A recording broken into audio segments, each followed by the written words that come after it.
What's going on, everybody? Huvvi 186, Traditionalist 101, and this is the Overrated Podcast, episode 131, second podcast of the week. I decided to make this. I decided to make this a new podcast episode. Might as well. We have enough topics to make it an episode. And props to Malta. Apparently he missed his wedding for our show. So Oh, well, this is the Traditionalist 101. Yes, like he said, a second podcast with something that Hubie doesn't like to do. But Malta, you missed a wedding. Who was supposed to get married, if you don't mind me asking? he's joking. Oh, okay, okay. I thought he was serious. All right. But yeah, this is another day doing the podcast, and yeah, definitely looking forward to finish um the rest of the topics that we have. Mhm. And yeah, I think it should be good because I definitely have a lot to say regarding to some of these topics. Yeah. I was supposed to I was supposed to marry my wife. Okay. Thank you for the support, man. Thank you for putting the podcast first. Mhm. All right. Well, before we start, obviously, we want to thank you guys for your support. Um, like, comment, and subscribe if you can. Join the Discord, Overrated Podcast on Discord, obviously, and what else is there? Yeah, you can follow us on Twitter. Huvie321. My tag is right there. Steve Traditionalist 101. You can follow him on Twitter. I do have an Instagram. I think it's the same name. I think it is. You can follow me on Instagram. I know you have Instagram. And obviously just thank you guys for the support, man. And then we're just looking to make some noise in this podcast space. Yeah, we definitely want to continue. Like I didn't make any videos, this week, but I got some positive feedback with the editing, and again, I really appreciate you guys for letting me know what I'm doing right, what am I doing wrong, because all it is, we're just trying to improve the podcast and to make everything better. So I continue to later. No, that was my sister. She had came over. Yeah, so I truly appreciate all the feedback. And again, if there's anything kind of criticism that you'd like to give me, it is welcome. We actually had one with Riddler, so shout out to you. And we will definitely work on the kinks and work on a couple things and continue to improve the podcast. Well, yeah, I definitely appreciate all the support I've been getting. It's much appreciated. And I want to give a shout out to Big James. It was his birthday. We celebrated yesterday, which is why we didn't do the podcast yesterday because I wanted to celebrate Big James' birthday. We went to Chili's, and then we had some games going after we ate. So it was decent. It was fun, and he's also going to be having another a type of like birthday celebration this Friday and this Saturday. I'm not sure if I'll be able to make it to both, but I'll try to make it to at least one of them this upcoming weekend. So once again, big shout out to Big James. Happy birthday to you, bro. And yeah, that's pretty much it. Okay. Yeah, I wish him happy birthday. I wasn't able to make it yesterday, Yeah, but yeah, that was surprising. yeah, but I mean, if he's doing something Friday, do you know where he's doing this at? At his house. But not at this. Yeah. I should ask him. But if it's at his house, then yeah, then unless anything major happens, I should be able to go and just hang out there. Um, yeah. So I mean, yeah, shout out to him. And now let's get the podcast going. There's something weird going on with Twitter. I'm trying to share the link on Twitter, but it's not letting me. So Wait, I'll keep trying. it's not sharing. Are you talking about our podcast link? Is not sharing it? Not sharing on Twitter. Like Hmm. my post is not going through, so maybe it might be a Twitter issue. But Is anyway, F it. it? Is it? No. We can't say F it. No. That thing needs to be shared. Is it your phone or you think it's the app? I don't. It could be both. Could be one or the other. I don't know. But I will continue to try as we move on. So yeah. But moving on to the first topic. This is you. All right. Now this is going to be obviously a basketball sports topic and regarding to Paul Pierce. But before I do that, I think there's actually one last hold on, let me get this thing on my ear. There's this one last shout out that I will definitely like to do. And I actually want to ask your opinion on it. And it's not gonna be long. It's just gonna be is real quick. And I did some editing once again because I did not want to get copyrighted. So or copyright strike, copyright claim. So from now on, I think I'm just going to address it to you all. It's the reason why I have the over the podcast logo there, because I'm like, because again, I'm sick and tired of all the claims and strikes that we've been getting in this channel. I'm trying to keep it clean, and this is unfortunately um, the only way I can keep it clean. So what am I talking about here? I am talking about this. Let me share the full screen. Entire screen.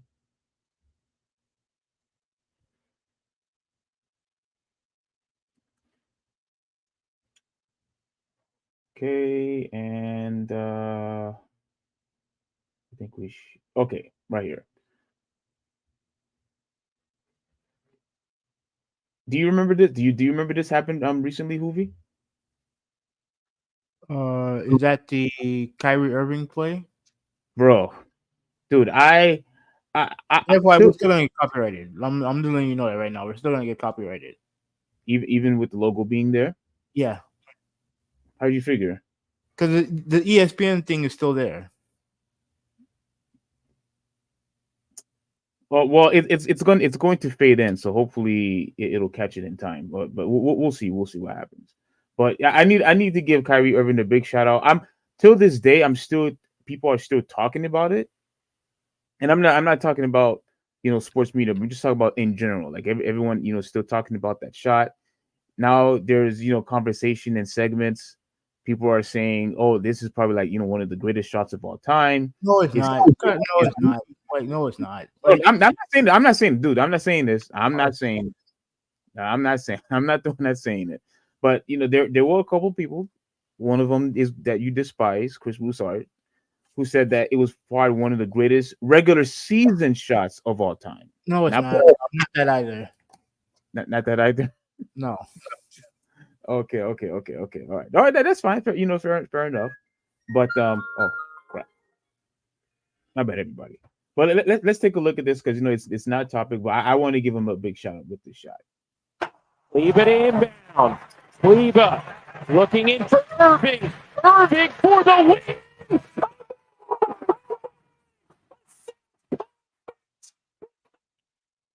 Like what? Like it's a hook shot. It's a good shot. But like, why are we making a big deal out of this? This was an amazing shot in my No, opinion. it wasn't. It was a good shot. It was an amazing. It was an amazing shot. I don't care. I don't look. Look. You don't have anything to back up your claims. I do. The Based on reason, what? Wait. Don't say that. Listen, Steve. We're getting off to a bad start already. We're getting the off to a bad start already. reason why I think it was such a great shot is because you have a guy who's probably like what, just 6 foot, maybe barely taller than me, who shot over Joker with the left hand on the corner side of the court. He was in a complete awkward, position to make that shot, and he made it anyway. And I think that was a very, very impressive shot. And as I was trying to see what was, such the big deal is, why everybody, is talking about this shot all over the place, all over social sports media, and all over, people who do, their podcast independently like we do. I constantly was looking back and forth what was so incredible about this shot. And then as I'm watching it, I said, you know what? this was absolutely an incredible shot by Kyrie Irving. Now, I don't know what your deal is. I don't know why you have, such a problem of me wanting to give him a shout out, with this shot. It's not about shout out. Like, we're on a time limit. And you want to talk about a random game winner? Like, who cares? Okay. All right. Since Huvvi wants to just, kill it, we'll just kill it from here. We'll kill it. No, obviously you have more shit to say so we can start the podcast. I'm good. Let's start the topic. Well, anyway, mostly even commenting on it. He says people claiming now Kyrie's the most skilled. I get what they're saying because he is skilled. He's a skillful player. He is. Most skilled of all time. That's always going to be subjective. Like, with his dribbling and the way, like he's a phenomenal player. But to me, I'm like, all right, it's a nice shot, but people acting like it's the greatest shot of all time. No, the fuck it's not. It's not. Like, it's a regular season game. Who fucking cares? Like, seriously. I'm supposed to be impressed by that? Like, really? I've seen him have better game winners than that. Like, even Multi agree with me. Like, he's seen better game winners than that. Like, I see he had a fadeaway shot against the Spurs years ago when he was playing for Cleveland. That's a better shot than that. So what I'm supposed to be like, oh my god, what a great shot by Kyrie Irving. I don't fucking care. Which is look, let me apologize to Rodolfi. Shout out to you, Rodolfi. I said that I was gonna use that word less, but I have to use it in this case because I like it's a good shot, but it's not worth. Like, you want to give him a shout out, that's fine, but I'm not analyzing a random game winning shot. I'm not doing that. I ain't doing it. So yeah, look, Steve, I don't know what your opinion is, but that game winner that D Wade had against Chicago in 2009, that's a much better shot than what he did. Much better. Oh, that runner on 3-point shooting. Yeah. Because first of all, he stole the ball, ran it, and then hit a running three at the end of the buzzer. Like, what are we going so cuckoo for Cocoa Puffs over this shot for? Like, explain it to me. Why are we getting so crazy over this shot? Okay, like I was saying earlier, until you getting all irate and turning into Hulk. No, don't do that, because I want to get the podcast going. I do want to get the podcast going, right? And I don't mind, giving him a shout out or whatever. I don't mind doing that. But I'm supposed to analyze a random shot? Like, no, I'm not doing that. I'm absolutely not doing that. I agree, Gina. It was a good shot. Shout out to you. It was a good shot, but it's not something that I'm supposed to like go crazy over. What's going on, sis? She actually just left, and see if my brother-in-law is going to say hi. Let's see if he actually says hi. But yeah, I think it was a very good shot, and I'll say this to you, little sis. Everybody was talking about this shot. When I mean everybody, whether it was FS1, it was people all over YouTube, ESPN, everybody was talking about this shot. Now, why is it irritating Huvvi 186 here? I don't know. I don't know why it's irritating him so much, because once again, it was a game winner over Joker, and he used his left hand, and he was running from the side while he was shooting. He wasn't even in good position, to make that shot. But yet he took it from his left hand, went left, and shot the ball in his left hand. So I'm look. If you don't find that to be somewhat impressive, then I mean, look, I think you're gonna have to come up more than what Dwayne Wade did if you really gonna think this shot was not a big deal. Because to me, you No, make it's it not. No, it's not a big deal. It's not. It's not a big deal. It really isn't. It's a nice shot, but that's it. That's all it is. At least with the Dwayne Wade shot, he was making a campaign to be MVP. We all know who the best player on that Dallas team is. It would have been a much more impactful shot if Luka made that shot, because he's the MVP. He's the best player on the team. Like, and I don't want to take away from the shot, but it ain't nothing that fucking deserves, like, it's a number one play on Sports Center. That's it. There ain't nothing more than that. Greatest shot of all regular season. Man, fuck out of here with that bullshit. I did not say that. Chris Broussard said. I don't. Okay, fine, but I don't like that. That's dumb. I don't want to fucking hear that either. Because it's not that either. It's not that either. I mean, look.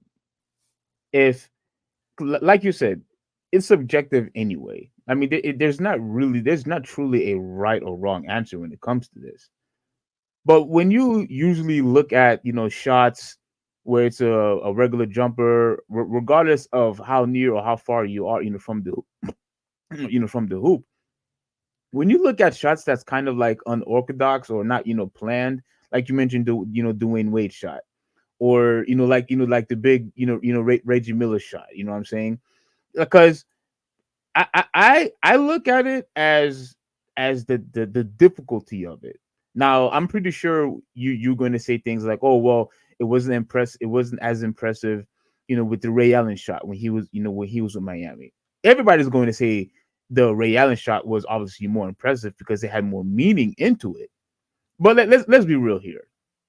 If this was the playoffs, you probably would have had the same reaction anyway. No, I wouldn't. Because I know the difference between regular season and postseason. The reason why I'm dismissing it, or at least it sounds like I'm dismissing it, is because it's a regular season game. That's it. We all know your bread is butter in the playoffs. So again, it's a good shot, but it's not something worthy of dissecting. It's a good shot. That's it. I'm not discussing whether it's the greatest shot of all or regular season shot of all time. Absolutely not. Absolutely not. In all honesty, I wasn't trying to do that. I was just letting you know what other people were saying. And if you didn't believe me, you could check it out yourself if you like. No, I trust me. I will take your word for it. I'll put it in the chat. I'll put it in the chat, and then maybe you actually check it out and listen to it. But we're already almost 20 minutes in, so let's just get with the rest of these comments and then we'll start. All right. So like, Malta said that he liked the shot. But there's been a lot of better shots in regular season. I agree with him. Malta, do you remember at least two at the top of your head, with the exception of that Wade shot? Do you remember at least two that you feel like is a far better shot than what Kyrie Irving did? Because I think with the difficulty just makes the shot even better over a freaking 7-footer. You know what I'm saying? A guy who's over a foot taller than you. He said he remembers for 10. And T-Mac 13 points in 30 seconds. Last 3-pointer. Oh, I think I remember that one. Okay. Like Gina said that it was a good shot, but if it was during the playoffs, it would have been impressive. It would have been even more impressive. Absolutely. I wouldn't dismiss it if it was a playoff shot. Like, if it was a playoff shot, then yeah, you can talk to me about it. But like, it's regular season. Like, come on. You wouldn't want to entertain it. You wouldn't want to dissect that shot anyway either. No, I mean, dissecting the actual shot, probably not. But I'm not gonna sit there and be like, oh, that's nothing. No, it means something because it's in the playoffs. What about all the Bird turnarounds, long 2-pointers when he didn't have time to aim? Yeah, that shot. Some of those, and I've seen some of those shots. Those shots are a lot harder to do. What about Kevin Garnett? Like Larry Bird would have shots where he would just, turn around, shoot the ball, and he'll go in. Just crazy. Like from the corner, just shoot it to three, turn it the wrong way, Yeah. shoot it, and then it'll go in. So Okay. yeah, so he's bringing up other stuff like Kevin Garnett's wide open jumper. I think that was the first game of the season. Celtics versus Knicks. I don't remember that. SGA 3-pointer the season after Chris Paul left from the corner. I don't remember that either. So, but he said the shot was terrific. Yeah, and yeah, it was, but it's not. But I'm not. I ain't going crazy over it, man. Like, absolutely not. And look. The last thing I want to say, I truly hope that you mean what you're saying, and not that you're hating because I know you don't like the guy. I truly hope this is coming from truth and not because of you don't of your dislike of Kyrie Irving. No, if we had more time to do the podcast, then I probably wouldn't react that way. But we are time limit, so I would suggest we just get the podcast started. Yeah, we could start. Okay. That was the last comment. Okay. So the actual topic here, we're talking about Paul Pierce, and as we all know now, he actually did a couple. I think this was his second day on the show, either first or second day on the show. Is he doing every day? I remember I'm at work in the morning, so I have no clue. Do you have the article? Yeah, I have the article. So it should show how many times he's doing it. Why you get that like critical drop? What's going on, man? Best game winner of all time? No. Best of the season? Probably in top 10. Yeah, sure. Like top 10, probably. Absolutely. But all time? Like, come on, man. Like, people, you know what it is? What is like it? What it is pretty much people looking to make content. That's it. Wait, you think people are actually just doing it for clout and that's it? For content, yeah. The reason why I disagree with that is only for the simple fact that we've had plenty of game-winning shots before, and we never see anybody go this crazy like they did with Kyrie Irving, at the very least this year. Well, yeah, but that's because the reason why now is because now football's out in the off season, so we need to talk about something. Okay. All right. So let me share this real quick. Let me see. This is a different article that I'm using. So FS1, I had to bring this title up because it's kind of funny. So FS1 taking desperate swing at controversial personality in effort to seeking Skip Bayless and Undisputed. Now, look, I need to say this right before I start reading the article. I really want to say this. To me, this was truly a desperate attempt. I completely agree with the headline. This was a desperate attempt to me, because ever since Shannon Sharpe had left, it seems like all the Shannon Sharpe fans left with him and left Skip Bayless behind. That's pretty much what happened. And to me, I remember not too long ago, Huvvi 186 had said something that was very, very interesting. He had said he actually tried listening to Skip Bayless in his own podcast, and you said you were bored. You said he's not good by himself. And I'm starting to think that you are 100% correct. I think guys like Skip Bayless, and I'm going to put Stephen A. Smith in this equation too, because he had multiple shows before his radio show and his current show that he has right now, and they all had failed. I remember one of them, was Quite Frankly, and I think he had another one like a late night show or something. I can't remember them all, but they all had failed. And my position has always been, I believe certain sports analysts are far better doing sports talk or debate shows when somebody else is present on screen. I for some reason I just don't think their personalities are good enough to be solo. Go ahead. Here's the thing. His podcast is not the issue, though. His issue right now is Undisputed. And according to what I'm hearing, the ratings on that show are low. We're talking carpet level low. We're, t- we're talking earthworm gym low. Earthworm Jim low, under the barrel low. Yeah. Yeah, we're talking low. And frankly, it couldn't happen to a nicer guy, but that's the problem. And obviously, when they introduce. Now, okay, let me also say this because we're gonna talk about this. We're gonna talk about this topic later. But do you notice a certain trend and characteristic that all of his co-stars share? What's that? I'm talking Richard Sherman, Keyshawn Johnson, Michael Irving, now Mhm. Paul Pierce, and even what's that dude's name? Lil Wayne. What characteristic do they all share? They're all black. Mm-hmm. And you think that's done? And you think that's done on purpose? Yes. Hmm.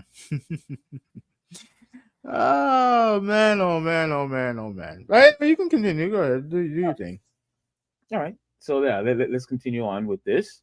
So in early March, former ESPN radio host and personality Dan Lemitard made headlines by claiming that we are witnessing the end of a long-time hot take Skip Bayless. According to sports media, do you still watch Dan Lemitard, by the way? Oh, yeah, every once in a while. Okay.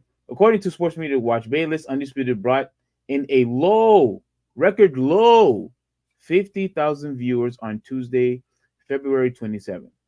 On the same day, Stephen A. Smith and Shannon Sharp were watching. Look, this is like unbelievable numbers right here. At least when you do the comparison. 486,000 people on ESPN first take. Go ahead. And here's the thing that Dan Lebertard said, right on his show. He was talking about his show doing multiple times that number on ESPN News. Now, for contrast, Multiple times I this. don't. Yeah, Okay. like his numbers were a lot higher than that number, that Skip Bayless number on ESPN News. Mhm. Now, let me put you in contrast. I don't have ESPN News. Oh, you don't? No. Wait, doesn't ESPN Plus comes with that? Oh no, I can watch it. I can watch it on ESPN Plus. Yeah, but Okay. but on my TV package, I don't get ESPN News. Hmm.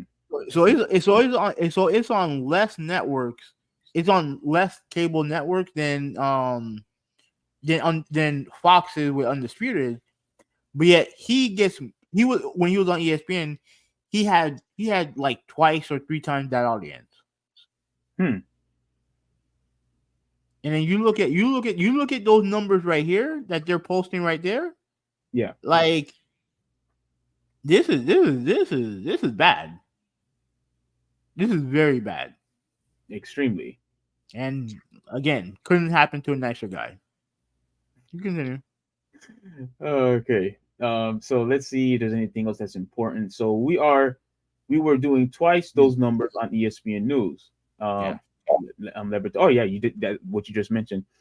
Like he's coming to an end of his contract, and Nick Wright is here to have the money that Fox has to offer. Skip Bayless underestimated that he needed Shannon Sharp for that show to be successful. You see, I just said this, earlier, that I believe that everyone who was a big Shannon Sharp fan left with Shannon Sharp, and also, and let's also be real here. I honestly thought that Richard Sherman and Keyshawn Johnson, were bad choices for that show. I didn't think those were good choices because one, I don't really like to listen to them when it comes to basketball. Mm-hmm. He should have just made it temporarily. Where in football season, if you want to have them on, that's fine. But when it comes to also basketball, you should have had somebody else on your team in that squad. You know what I'm saying? Like here, to me, here's what I think the problem is. I have seen clips of Undisputed, right? And we played them on the show. The Yeah. format is no good. Like Skip Bayless cannot be hosting that show. You need like a moderator. and Skip Bayless ends up being a moderator when you have, Irving, Sherman, and Johnson like yelling at each other. Mm-hmm. The entire format is just no good. Now I look, I'll be real with you. The only person on that show that he picked that I remotely like is Michael Irving, and that's only because he played for the U. That's it. That's the only reason why. Oh, you're biased. Okay. Yeah, and it's only because of my bias. Now, with that said, I actually think that both of them individually can be decent on the show, Okay. but I think I agree with you. I don't think they were the right choices to do. At least I think the whole format is no good. I don't think the format in general is no good. And they had moderators before. I'm pretty sure you remember. Joy used to be there. Yeah. I remember this chick, named Jenny, used to be there. And after the back and forth that Skip had with Jenny or Jenna, I can't remember. Oh no, Jenna was on First Things First a long time ago with Chris Carter back in the day.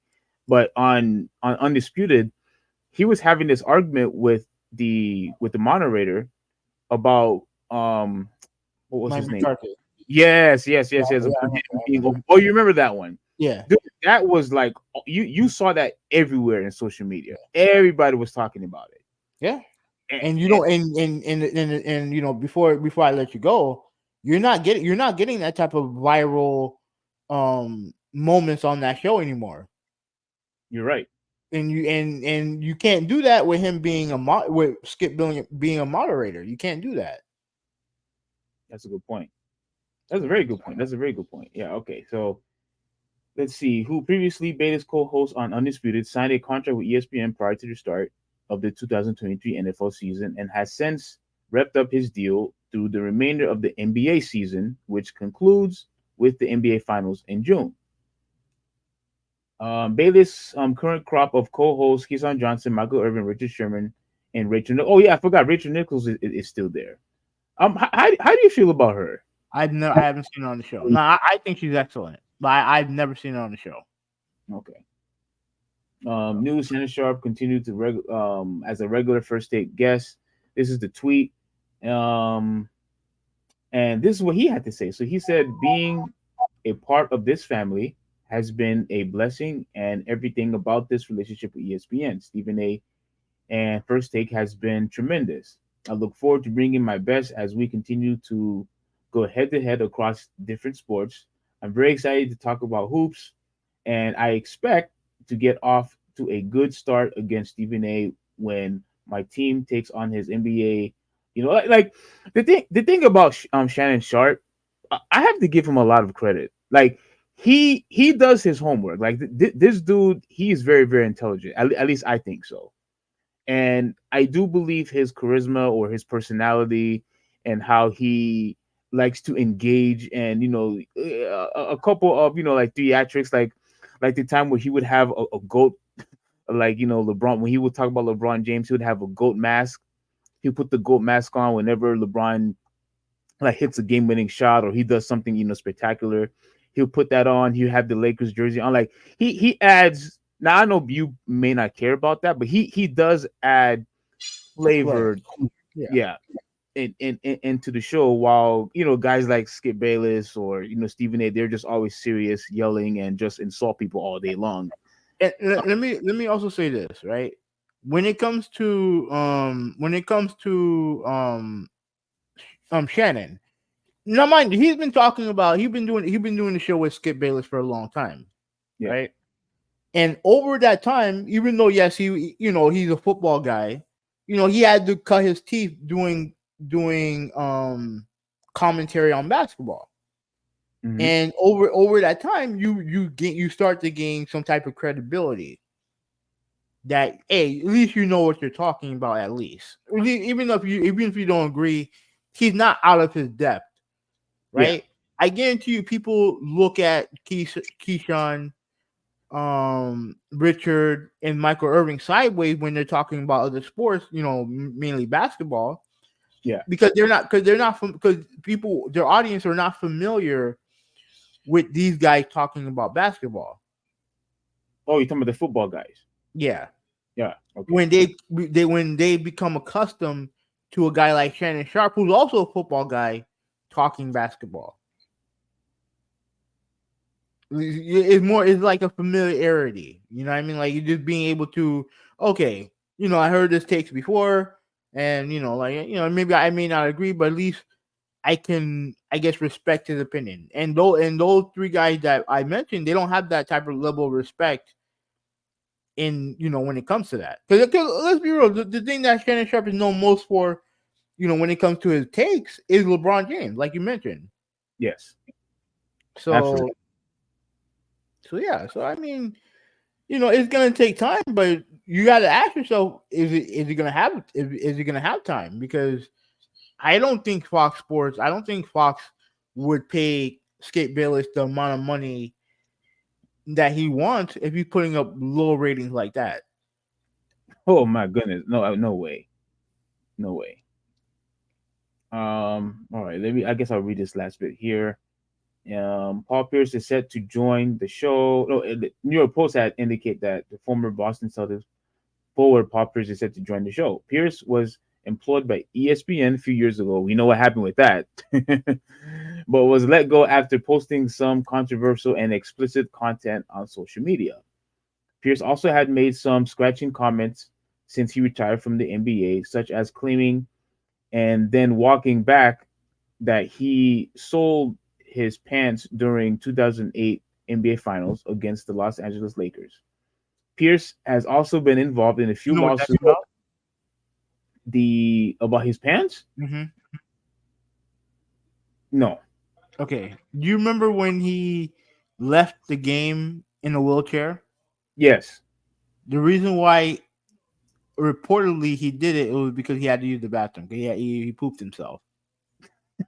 He had to clean himself up. Are you for real? That's what he said. Oh my goodness! Man, I need to see that clip. I need to watch that clip, man. If you could find it, if you could put it in Discord, that'd be great. I need. I'm not saying that you're wrong. I know for sure that you're right, but I just have to hear it from the horse's mouth. But that's crazy. Let me see if Um, let me see if I can find it on his phone. All right. So Pierce has also been involved in a few lawsuits as he caught up, in a crypto scheme and allegedly had some unpaid gambling debt. During his Hall of Fame NBA career, Pierce has also played for the Brooklyn Nets. Yeah, we know that. All right. Yes. All right. So this is pretty much that's pretty much the whole entire article. Now this is what I want to say, and then we can move on to the next thing because I know we're on a time. Time is of the essence, like people like to say. I honestly believe that this is Skip's last chance to make this right. Right? Because again, when I first saw Keyshawn, when I first saw Richard Sherman, I have always said to myself, they should have only stayed and they should have left after the football season was over. And and now you're going to disagree with me when I say this, but you know what I think will probably help the show is no. Actually, before I answer that question, let me ask you a question real quick. When you watch football or when you watch basketball, etc., what sports network do you think about when it comes to sports in general? The ESPN. ESPN. Exactly. To me, now you might disagree because maybe I'm probably stretching a bit too far. But to me, I think what would actually help the show, the Fox FS1 network show, is if they start broadcasting NBA or football games because they don't. They don't. Can I stop you right there? Go ahead. All right. So are you talking about FS1 or in general, right? Yes, FS1. Yes. Okay. Well, one, that's a TV contract thing, right? Right. And like, yeah, that's not gonna happen anytime soon. When it comes to basketball, that's also a contract thing, and I think Fox Sports got out of the. Because remember, like, they used to have the Fox Sports Network, and they sold those rights to I want to say Bally. Yeah, I want to say Bally. They sold that to Bally several years ago, so they don't really do those type of they don't really show those type of sports. Like they'll show like sports, but they don't show like Don't they still show like college basketball though, I think they still do. and college football? I think. Yeah, occasionally college football, but basketball they don't really show. So they Now they yeah, go ahead. no, you can finish. I actually after you're done. Now I thought you were actually talking about what would help this show. Like as long as Fox Sports has sports and stuff like that, they'll be fine. Um, what's gonna help that show? And I know it's not gonna happen. You have to put Nick Wright on there, but it's not gonna happen because Nick Wright and Skip Bayless don't like each other. Oh my goodness! You think Nick Wright is the problem solver here? Yeah, yeah, because you have the most notorious LeBron James hater, and you have Nick Wright, who's the most notorious LeBron James defender. Yeah, one of the biggest LeBron James fanboys. Him and Shannon Sharp, for that matter. Yeah, but I think Nick Wright goes overboard with it. Oh, okay. He goes overboard with it. But I do like his content in general. Yeah, because what I do like about Nick Wright is that he really do let you think. Like he really does. It looks like he likes to go deep and huge depth of in his debates. And I like when he likes to use different analogies. What's his name does the same thing kind of. I know you don't really like him that much. Cowherd. I know he does something similar to that, but like here's the thing. Even though I'm not a fan of Cowherd, at least in the past he was really he presented himself very very well. The last couple of clips I've seen from his show, he looks like he looks like he's like gone senile kind of. What? Are you for real? He's talking all sorts of nonsense, not making sense. And it's crazy because he used to be a very smart, and I still think he's a very smart dude. Yeah. But his commentary is like is weird because he made this one comment, and in fairness to him, I didn't know this either, but he was saying how this one baseball team needs to trade their draft picks, right? Here's the problem. You're not allowed to do that in baseball. In baseball, you can't trade draft picks. So I don't watch baseball, so obviously I didn't know that. But go ahead. I didn't know that. I didn't know that either. But it makes sense because, like, you never hear. First off, baseball teams have the draft in baseball goes to like they go to rounds like 20 and 30. Mm-hmm. I have to make sure. So each team has like a whole bunch of draft picks anyway. But he's talking about how they need to trade their draft pick, and I'm like, bro, you can't do that. You can't trade a player for draft picks. You can't trade an MLB player for draft picks. You can't do that. And here's the thing, I didn't know that either. Yeah. But since he's in the sport, and I know he likes baseball, he should have already known that. Oh, I see what you're saying. Yeah. And there's other stuff like that I feel like he's gone a bit senile. But with that said, like I said, when it comes to Skip Bayless, like I said, I don't feel bad for him. I'm happy that this is happening, and hopefully it continues. But the reason why I mentioned basketball or football and whatnot is only for the simple fact that you need to try to create some kind of connection. That's why I asked you, when you think about sports, you think about ESPN. Yeah. So I was thinking if they're able to do something like that to where it would make you think about FS1 when you're talking about sports. The thing is that ESPN is so ingrained in social in pop culture. Like there's never going to be a sports network that's going to top ESPN. Never. Yeah. And like maybe sports rights fees can help a little bit, but it's not. But you have to remember they have they're associated with Fox, and the biggest sports events are going to be on Fox. You know what I mean? Now, in fairness, when it comes to like ESPN, you know, like they're associated with ABC, and ABC they're going to get most of the big games also. Well, But ABC usually only gets like the finals, don't they? yeah, Yeah, 'cause I don't recall ABC even have any playoff games either.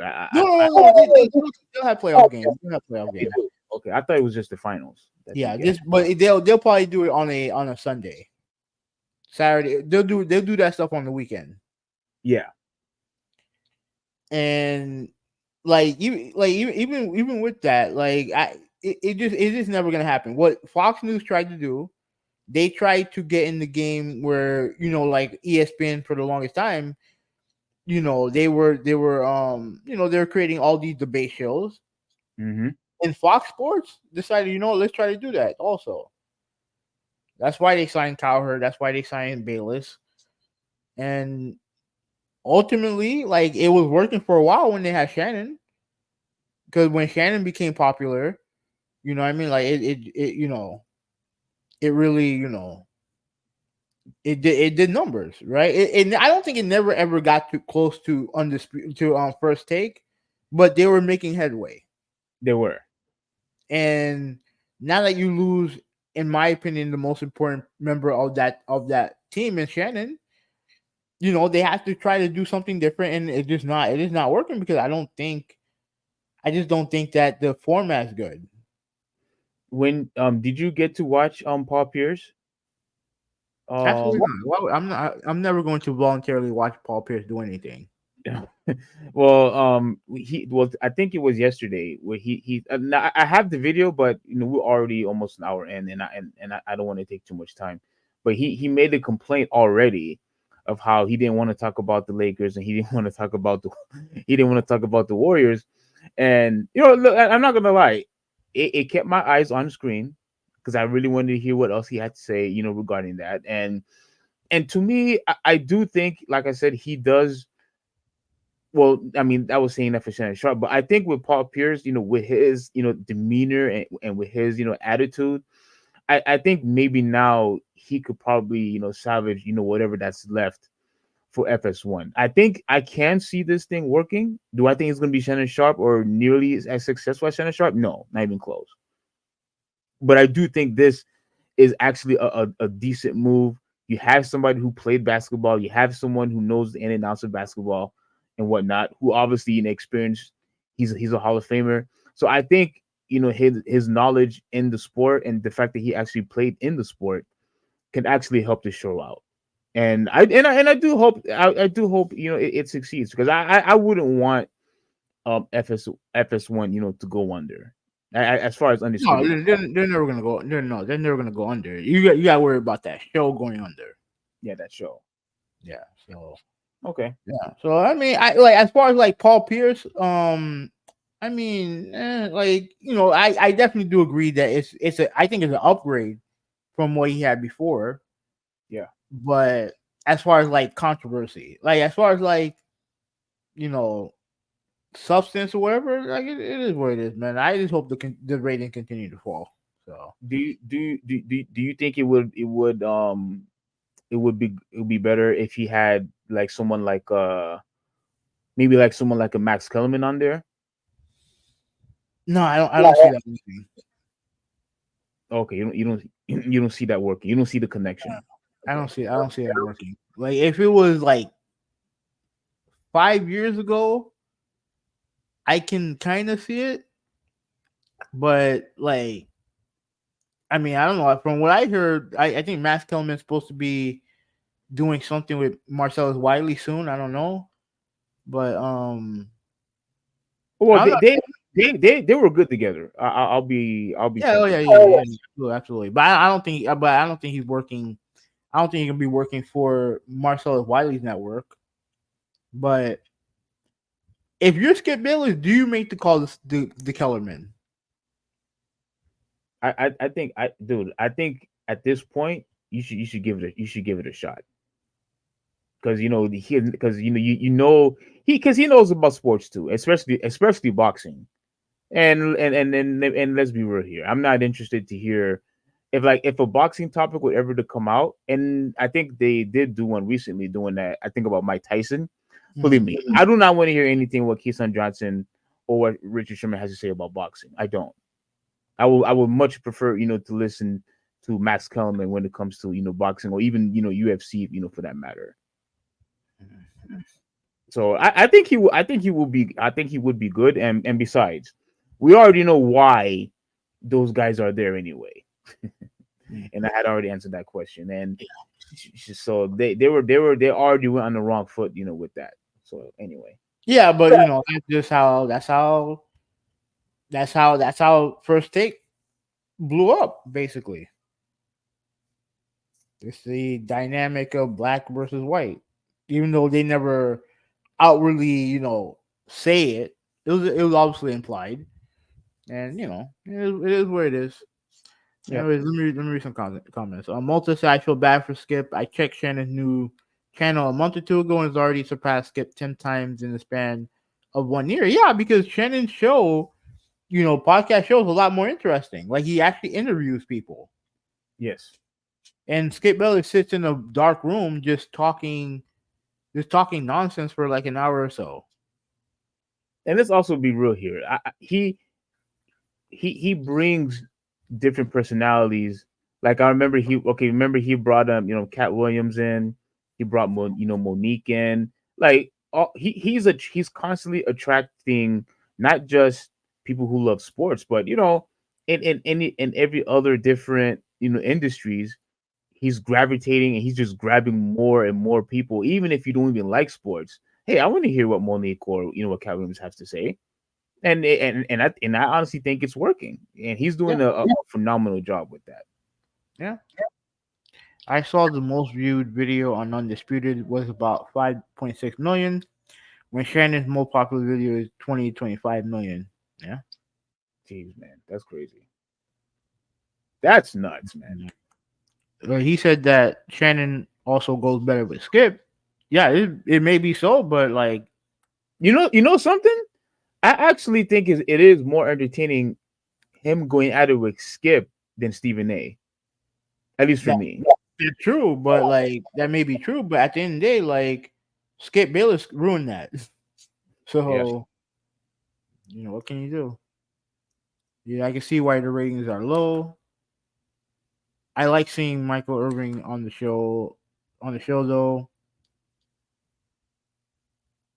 If you want to talk about Clutch, Pierce is the MFing man.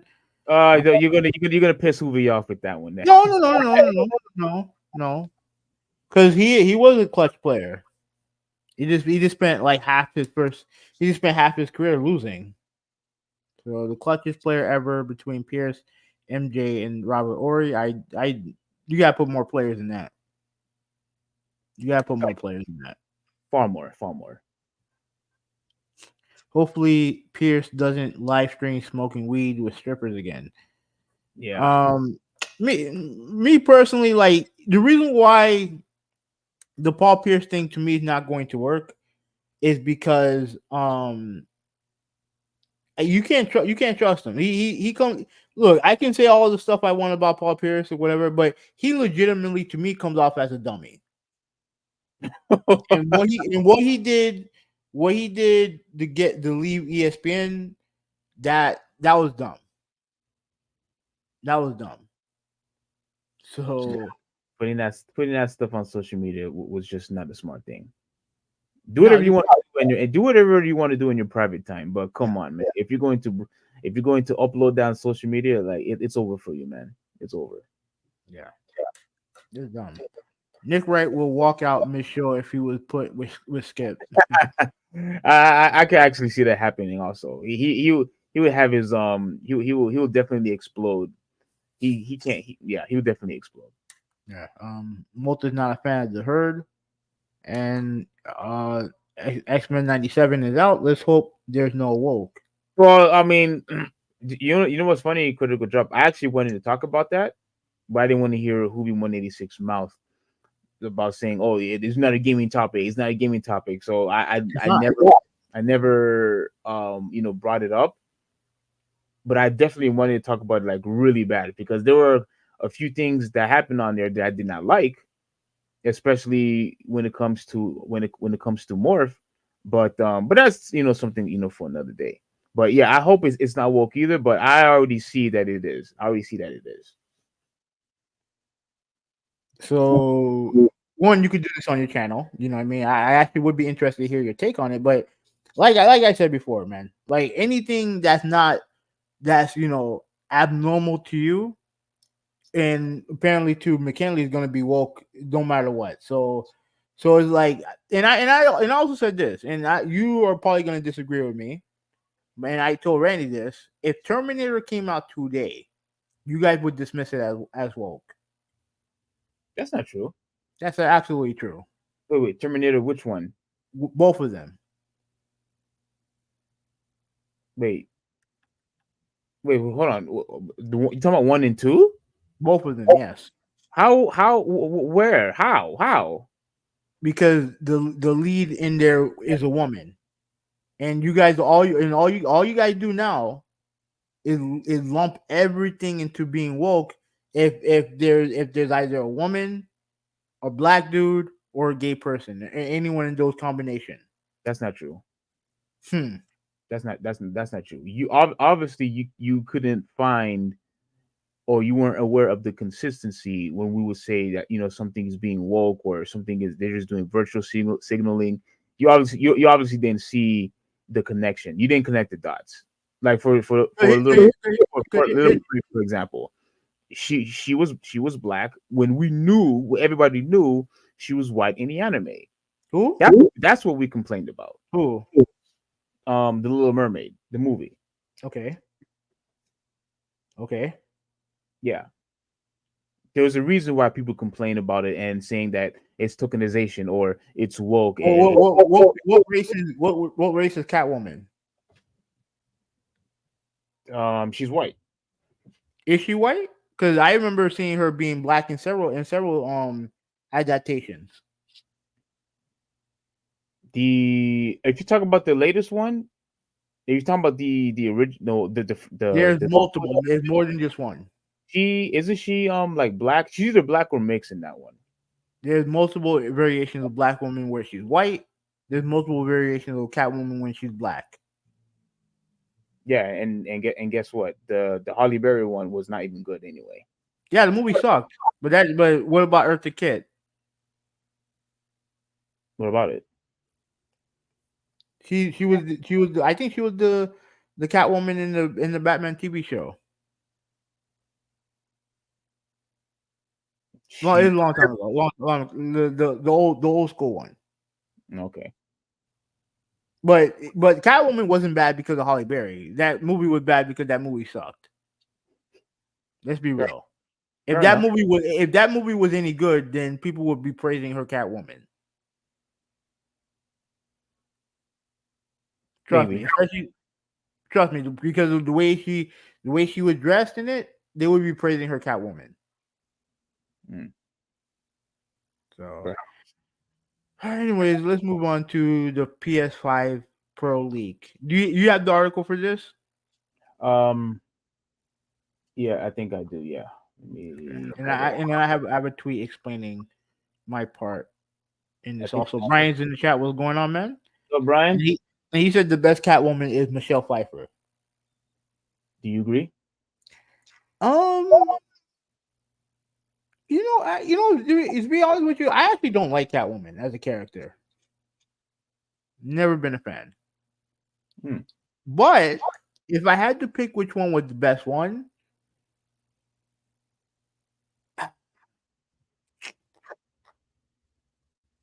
yeah, man. If man, that's a good question. I'm going to lean towards yes because here's the thing. When it comes to the last one, the last one I saw, which was Dark Knight Rises, right? The Catwoman in that one would have been better if the movie was better. Okay. You know what I mean? Because I don't hate Dark Knight Rises, but it's easily the worst one of the three. To me, my in my order, it's 2, then 3, then 1. Yeah, I got 2, 1, 3. The more I watch the first Dark Knight, the more I love it. But two is the best one in my opinion. To me, I felt like I understand why they needed to go and have a backstory and whatnot, but I feel like it was just dragging. It was just very, very slow in the beginning, in my opinion. Like I felt it was just dragging too long. Not the first one. Oh, the first one. Okay, I can understand that. Yeah, so that's why I can't. I have to put down number 3. I have to. All right, so I don't like Catwoman either. I'd rather see a new one along the lines of short hair like the last 15 years. Last 15 years of comics where she's a true love interest. Okay. So PlayStation 5 Pro leak online. Oh boy. And when this leak came out, I'm gonna have to say it did take me by surprise, because people were talking about PS Pro like even since last year, and I refused to believe it. I said, you know what, I don't care about it until, because all I'm hearing is just constant rumors over and over and over again. But now that we actually have a leak, that there's actually plans for it to come out, I'm not gonna lie to you, it kind of disappointed me. And here's the thing. The reason why we know it's true now is because of this. Let me try to get this on screen. You went out for a little bit. You went out for a little bit. You said it's because of what? Because of this tweet right here. I'm gonna show it right here. Now we know that it's true. Okay, hold on, no, it's not the tweet. Hold on. Let me see if I can find it. Okay. According to journalist Tom Henderson, Sony has begun an internal investigation to search for the leaker of the PS5 Pro specifications. Now, this is why that's why we're talking about it now, because now they've unleashed an investigation, because according to what was said and done, apparently developers had the PS5 Pro and what do they call it? There's a term that they use for it. Debugs, or I think they call it debug, right? They had dev kits. They had the dev kits for the PS5 Pro. So what happened is that when companies start making a game for a platform, they have a dev kit with all the specifications of the console to kind of use whatever capability the console has to make the game, to help make the game, to see if this will run on the game and all the other stuff, right? They use it as a dev kit. It's a dev kit basically, right? Now, when a new console comes out, that's when you see how guys get the games out, like when the console first comes, they already have games made for it. They've had those kits for like a year, maybe even 2, maybe even longer than that, right? Where they're making the game so that it can run on that console. Mm-hmm. Now, according to what was said, what they think happened, an employer from a third party developer leaked the news to a journalist and all the specifications of the journalist. So that's why we're talking about it now. Okay, if they're launching an investigation, and Tom Anderson is credible, so he know what he's talking about. Yeah. So if they're launching an investigation, though, whatever specs that they're showing right here is real. It's real.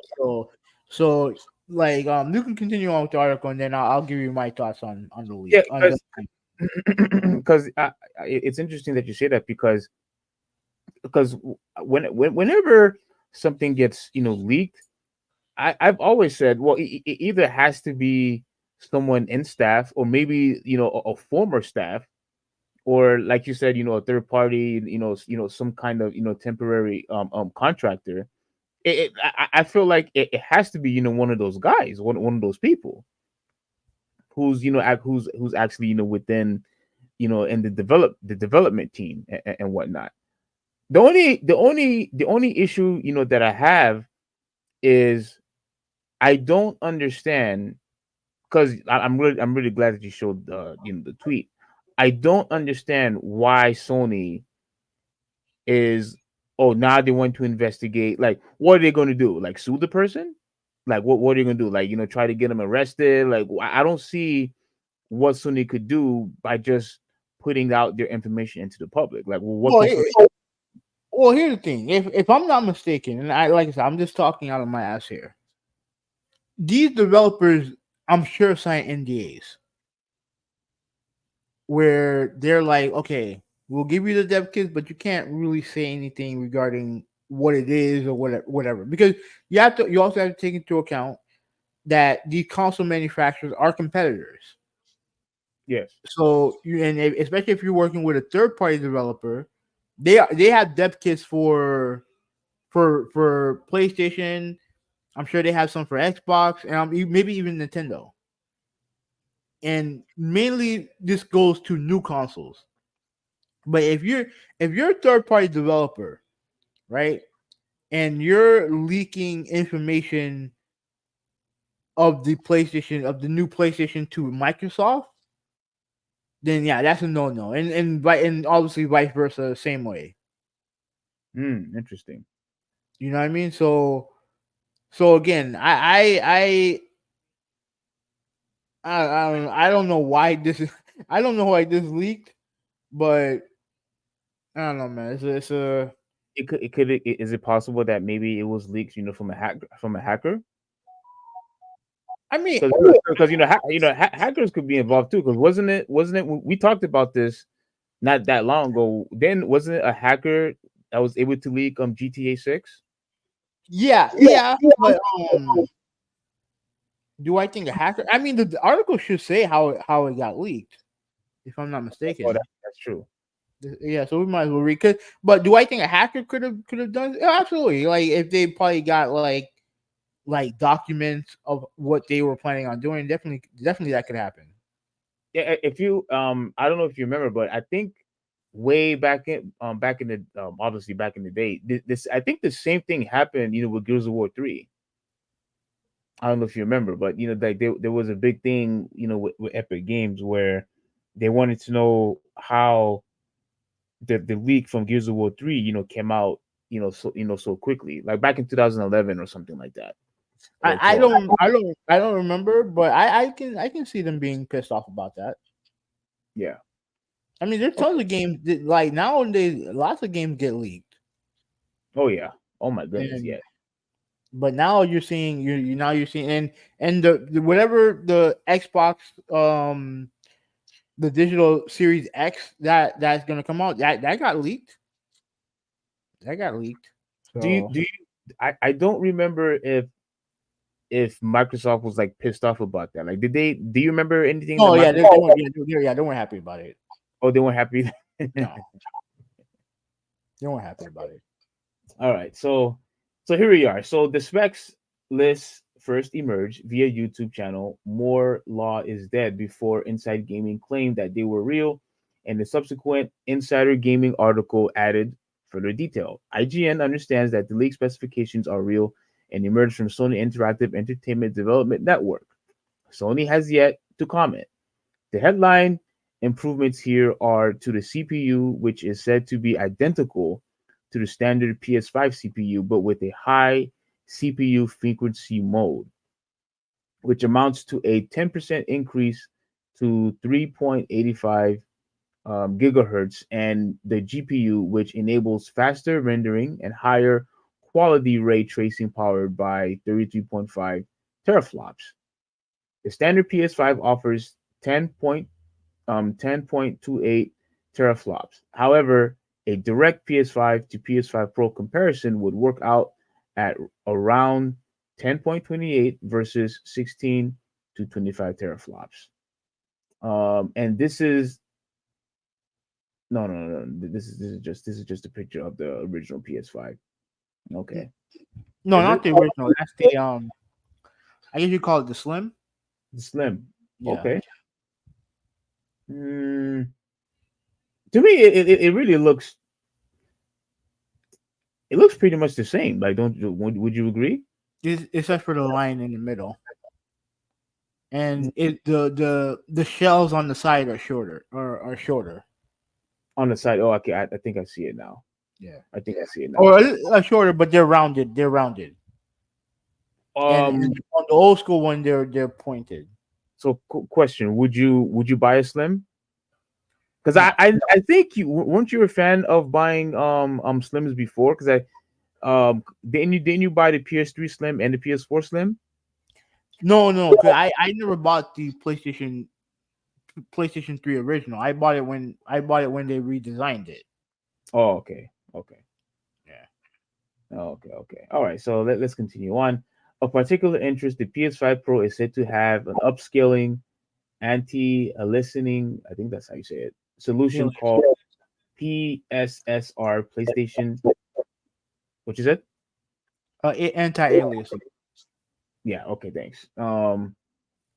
Resolution upscaling, custom machine, and learning, horticulture, and AI accelerator. Elsewhere, PS5 Pro has a detachable disk drive and a 1 terabyte of storage space. Okay, yeah, that's nice. Last month, analysts signaled that Sony is likely to release the PS5 Pro later in 2024.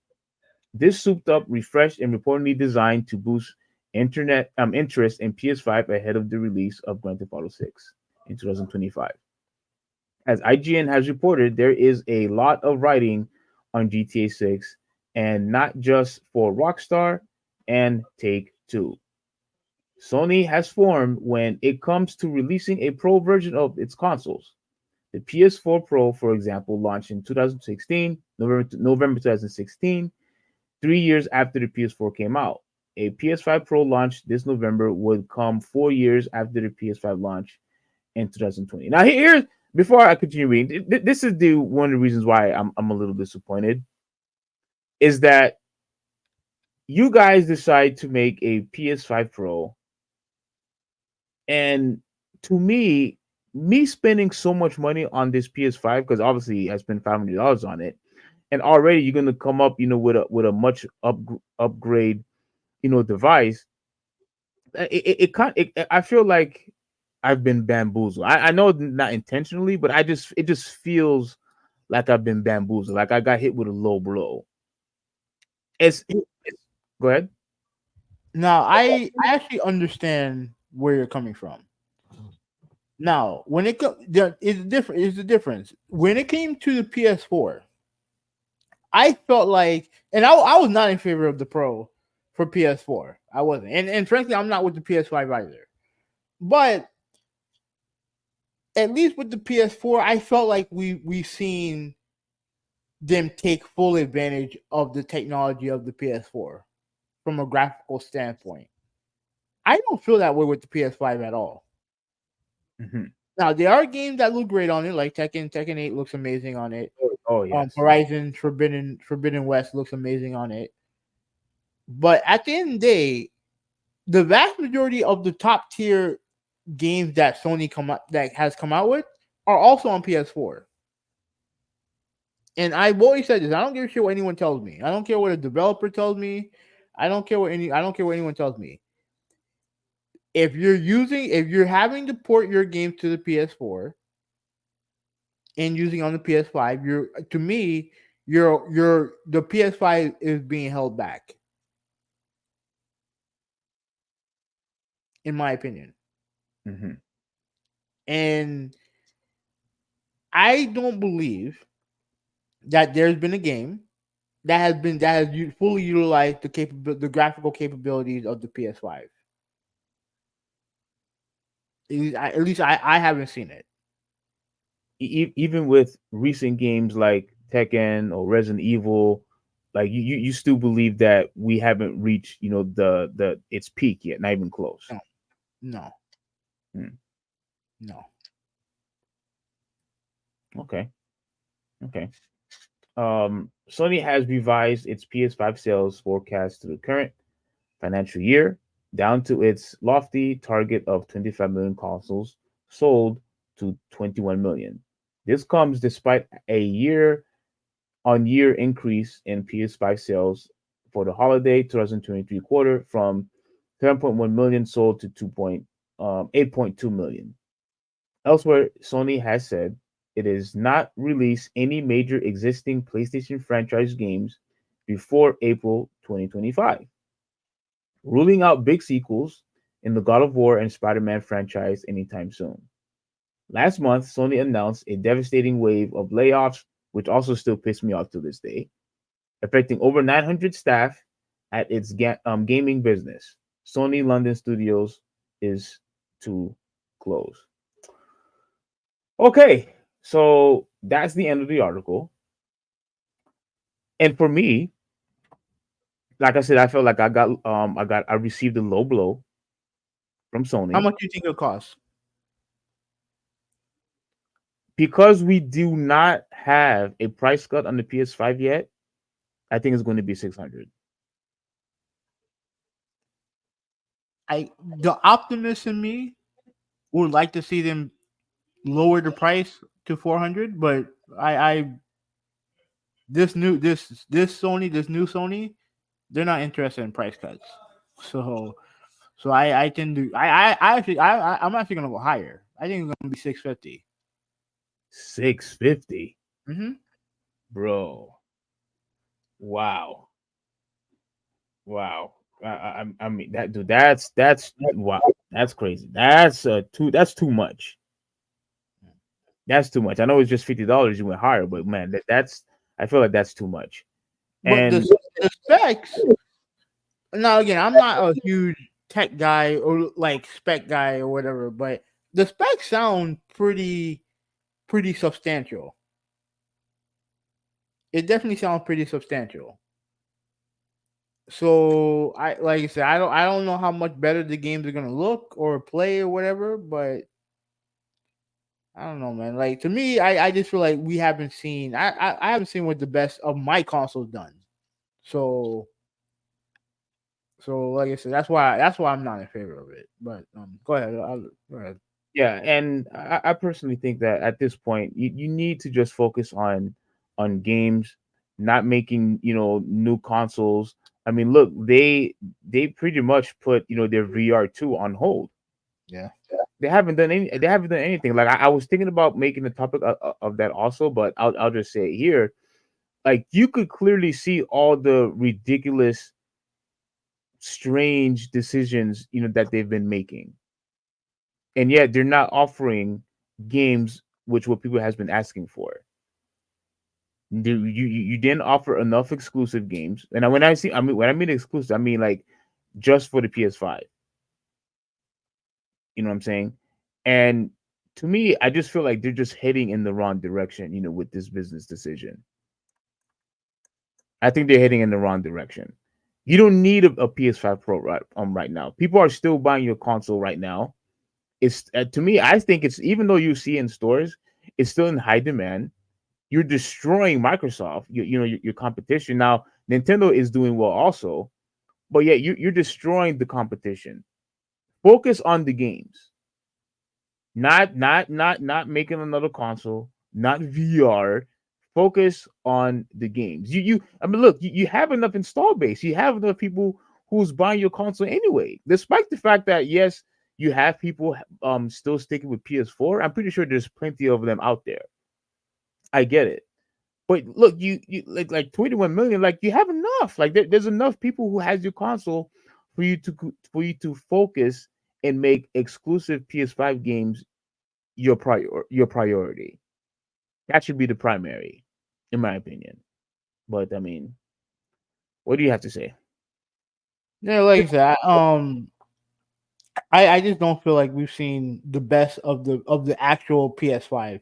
Like I don't think, and I don't know if this console is going to help with that. But like I said, as long as you're putting games on PS4, you're not going to get the best out of the console. You're not going to. Right. So it's like, it is what it is, man. Like I can't get too. I want to get. I can't get too upset over it. It is what it is, and I'm just gonna. I'm not gonna buy one. It doesn't even matter to me because I'm not buying one. I'm good. I I I I mean, it wouldn't surprise if you did buy one, because what you usually do is you get rid of your previous console anyway. Like you would buy a new console, and then I would think you would just buy it and then get rid of your original PS5. No, I honestly I've never done that with any console. Shit. You got rid of all your older Yeah, consoles. but I didn't replace them with the revision. Oh, okay. Yeah. So all right, so let's read some comments. Brian, he said 33 teraflops is fake. AF, it's a good increase, closer to 16, which you end up being correct. So it's a 10% processor increase and 50% GPU increase. That's huge, but hard to believe. So, Malta said that he's not buying one. David's in the chat. What's going on, David? Oh, Dave, where have you been, bro? Good to see you here, man. All right, Brian said that he's getting it though. It's a crazy increase, and he said no games really use the GPA to max. I want to see what flops we are really at. And Critical Drop said according to the specs, is 40 to 50%, 40 to 45% faster than the original. When you say faster, are you talking about like? I'm assuming they're referring to processing power. Okay. So Do you? I mean, like the thing is, on Brian, I'm looking at your comment. I mean, I don't know. Like, do you believe that it's going to be a big leap as far as the power and how the game looks and how the game performs? Like, is there going to be like a huge graphical leap? By the specs that we just read. I mean, I don't know. I like he would know more than me. I would say no. I think what it is going to do is that it's going to help run games better. Because this is all predicated towards GTA 6. FYI, I don't know why everyone's assuming that this game is going to come out next year. Like I'm not expecting the game to come out for at least 2 to 3 years. GTA 6. Mm-hmm. Why 3 years? Because bro, as big as I'm sure they're gonna want to make that game massive. And I just don't think it. I don't think they're going to. I don't think it's gonna come out. I don't think it's gonna come out anytime soon. But I think they want to make sure that a game like that can run as well as possible on consoles. I mean, I mean, we'll see what happens. Like once that console comes out, and like you said, if it actually becomes 650 or let's say 700, I mean, I don't think people are going to go into their pockets giving Sony that much money. I really don't, because again, you guys are already selling quite well with your PS5. Now again, with the Switch, they're dominating, because I think like worldwide now they're like over, I think they're like around like 140. Mm-hmm. But remember, they got a new console coming out also. Not this year though, right? Not this year. No, probably next year, I think. Yeah, probably next year. I didn't hear anything if they're gonna come out with anything this No, year. I mean, I think that's the assumption. I think that's the assumption, because the Switch is how long has the Switch been out? Like 7, 8 years. Like, I mean, I'm and not no, sure. Go ahead. yeah, right? No, No, because I was gonna say that the Switch, like Nintendo consoles, normally have like 6 to 7 year life cycles. So I think the idea is that there's gonna be a new Switch coming out this year, but you never know. You never know. Okay. All right. I think we're doing good on time. So let's see. We have the next topic, which you were talking about. I have something to say with IGN. Now we know that we use IGN, for gaming news. I know we use other gaming sites like whether if it's GameSpot or Game Informer, Kotaku, etc., etc. But IGN had said something that kind of ticked me off, and I am pretty confident I know why. What am I talking about here? I'm talking about Resident Evil 5. Now we all know lately Capcom has been remaking games. They remade Resident Evil, they made Resident Evil 2, they remade Resident Evil 3, and they also recently made Resident Evil 4. Remaking all of these games. And now I read this article that IGN wrote about Resident Evil 5 should not be a remake. Not because of the reason that I have. See, the reason why I believe that Resident Evil 5 or Resident Evil 6, should not be be remade is because I don't necessarily believe there's going to be that huge of a jump as far as I shouldn't say jump, but I don't necessarily think it's going to be a huge revolutionary type of game by remaking Resident Evil 5. Resident Evil, even Resident Evil 4 that was remade, phenomenal game. Even I thought that was probably a little too soon to be remade.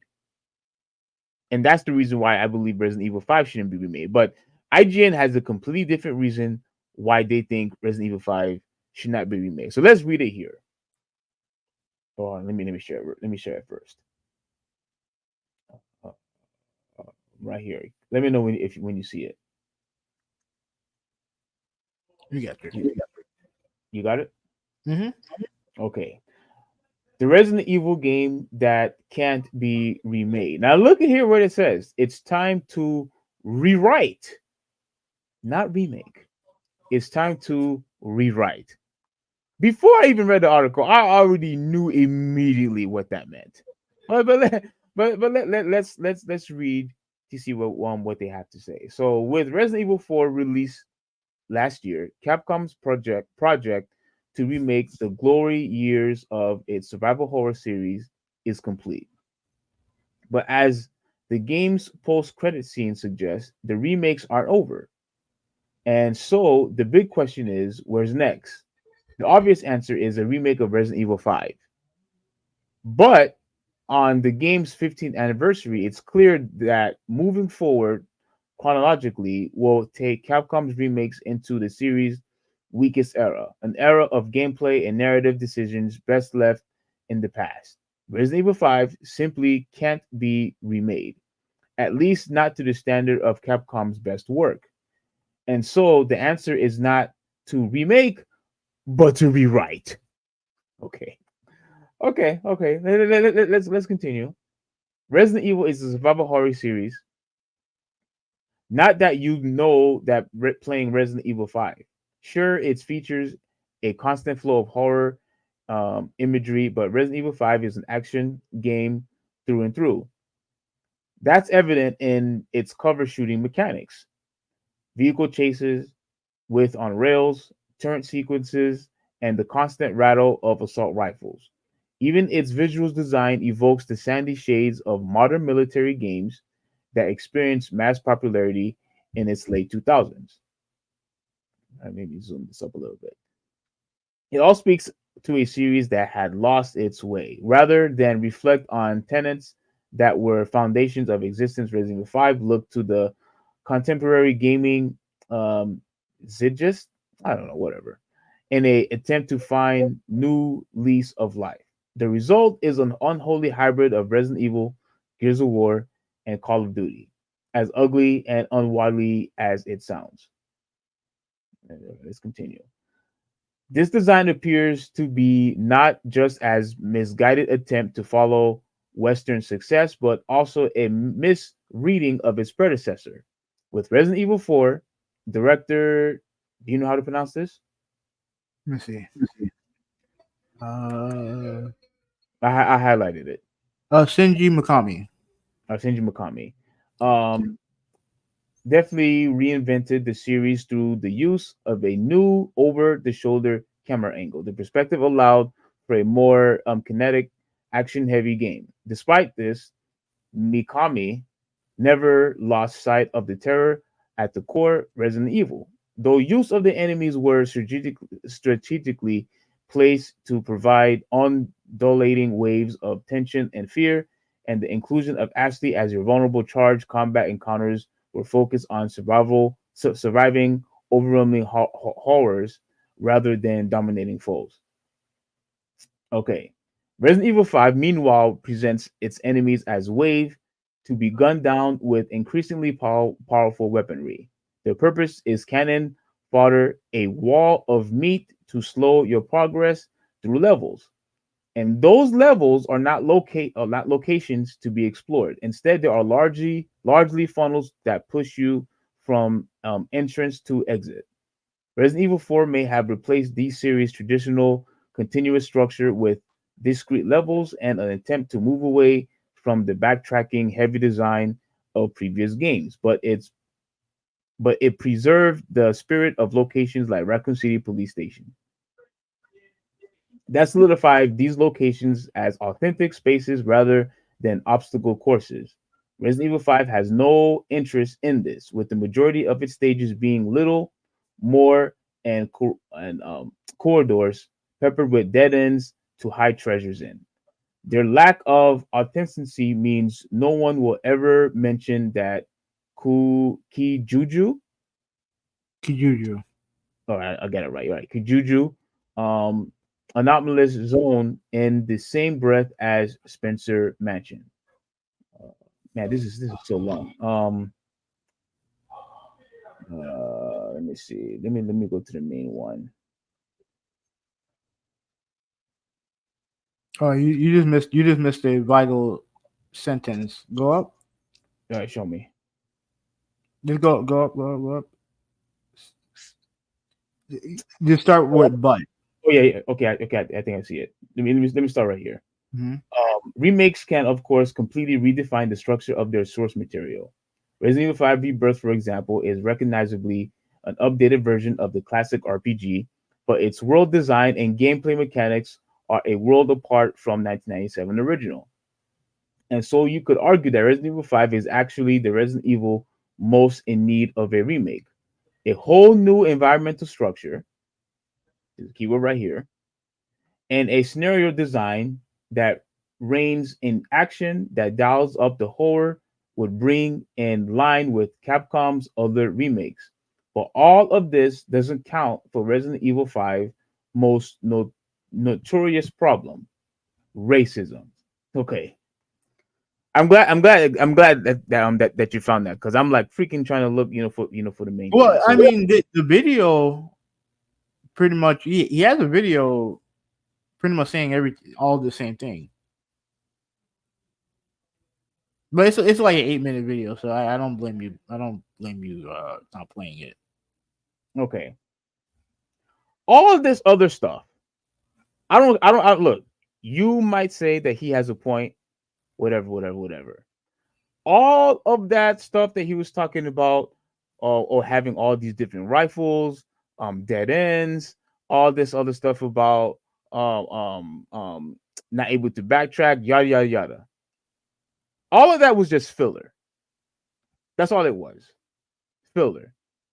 The real reason why you want to make changes, the real reason why you want it to be rewritten and not a remake, not remade, you want it to be rewritten, is because you were Chris Redfield, a white guy, shooting at black people in Africa.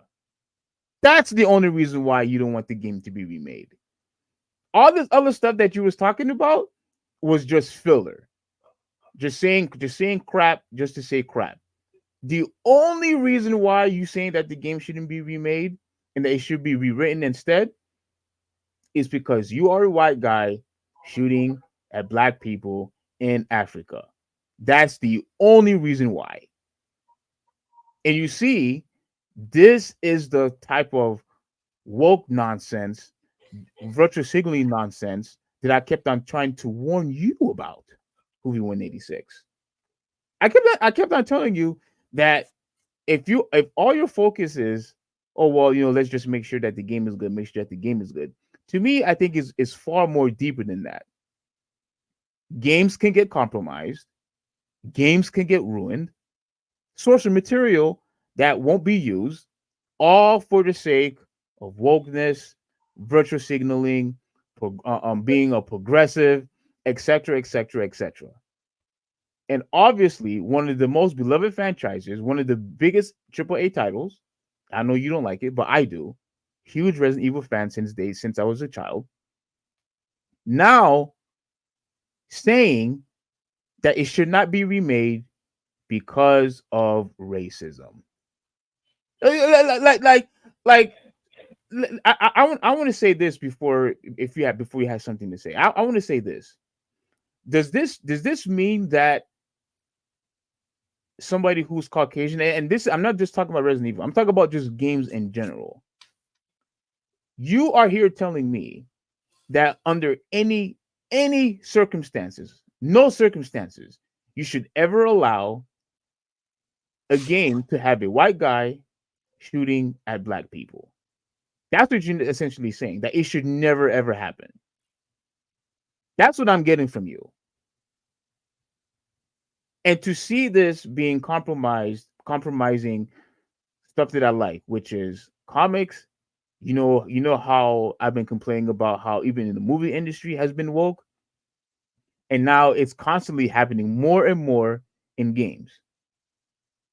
So to you, Huvvi 186, don't tell me that, oh, all the conservatives or all the people in the right or blah blah blah blah blah, oh, everything we're saying is hyperbolic, everything that we're saying is over exaggerated, oh, we're just complaining just to complain. You see it right here. They actually want to say that this is racism. Why can't you just accept it of a game just being a game? Why can't you just accept that Capcom tried to do something different?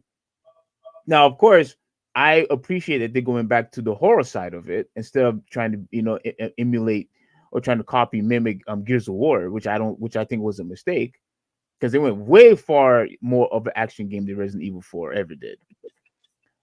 But to me, this is a clear indication that this has nothing to do with improving the game. This has nothing to do we need to do this and that, make upgrades on this and that. It has nothing to do with that. It's all because you believe it's racism, and that's it. Exclusively racism. And you think you're actually doing us favors by wanting the game to be rewritten instead of being remade by what? By what? By having a different location? By having a different environment? That's not what a remake is. It's not. And so you mean to tell me that with all the consistency that Capcom has done with all of their Resident Evil franchises, making all of these remakes, this is the one that you have a problem with? No. No. I don't want you doing this to my games. I don't want this happening to one of my beloved franchises of all time. Do not interfere with the stuff that I like. I did not ask for the game to be rewritten. Either keep the game as is or have a proper remake. Not a rewrite, remake. That's what I want. All right, go ahead. Okay. So you don't want the game to be do you want the game to be remade as it is? Or do you want them to make improvements? If they're going to make a remake, it should be remade as is. That's what a remake is. Now, you think Resident Evil 5 is a good game? I think it's a good game. The only problem that I have with Resident Evil 5 is that I just felt like because it was more action based and more like a team based, like Gears of War was, it compromised its original identity. I think you're okay with that. heard me. I think you heard me use the argument before. Like it's But original. you are okay with that, because you just spent like 5 minutes talking about how don't change what I like from a franchise, but yet you're keeping for a game that did exactly that. They turned a survival horror game into fucking Gears of War. Yeah, That's what they did. Yeah, that's what they did. They compromised the game way before anything else. Okay. So let me say this. I 1000% disagree with him. I 100% disagree with him. You know, first off, just because a setting in a game does not make it racist. There's no outward racism in the game, because in Resident Evil 4, you're killing a bunch of Spaniards who got affected by the virus. Yes. I didn't hear no one cry racism. That time. And yeah, if you're going to have a setting in Africa, yeah, you're gonna be shooting some niggas. Like, it is what it is. Doesn't make it racist. It does it at least I don't look at it. But and you also have to remember, this criticism went on when the game came out. I was hearing people talk about how the game is low key racist. Now, I didn't hear anything about that, but yeah, go ahead though. But while I don't agree is low key racist, in my opinion, here's what first of all, he made a case where the game should be remade. I actually think it should be remade, but it can't be the same garbage that it was in 2000 whenever it came out. They need to take the route that they did with the original Resident Evil 2 remake. And I wouldn't say change the game, but change the narratives of the game. I wouldn't change the setting. Definitely wouldn't do that. Well, that's his point. That was his original point. I wouldn't. What I would do, I would make it more. I would make the game okay. It can't be a corridor shooter. It definitely can't do that. It has to be more horror based.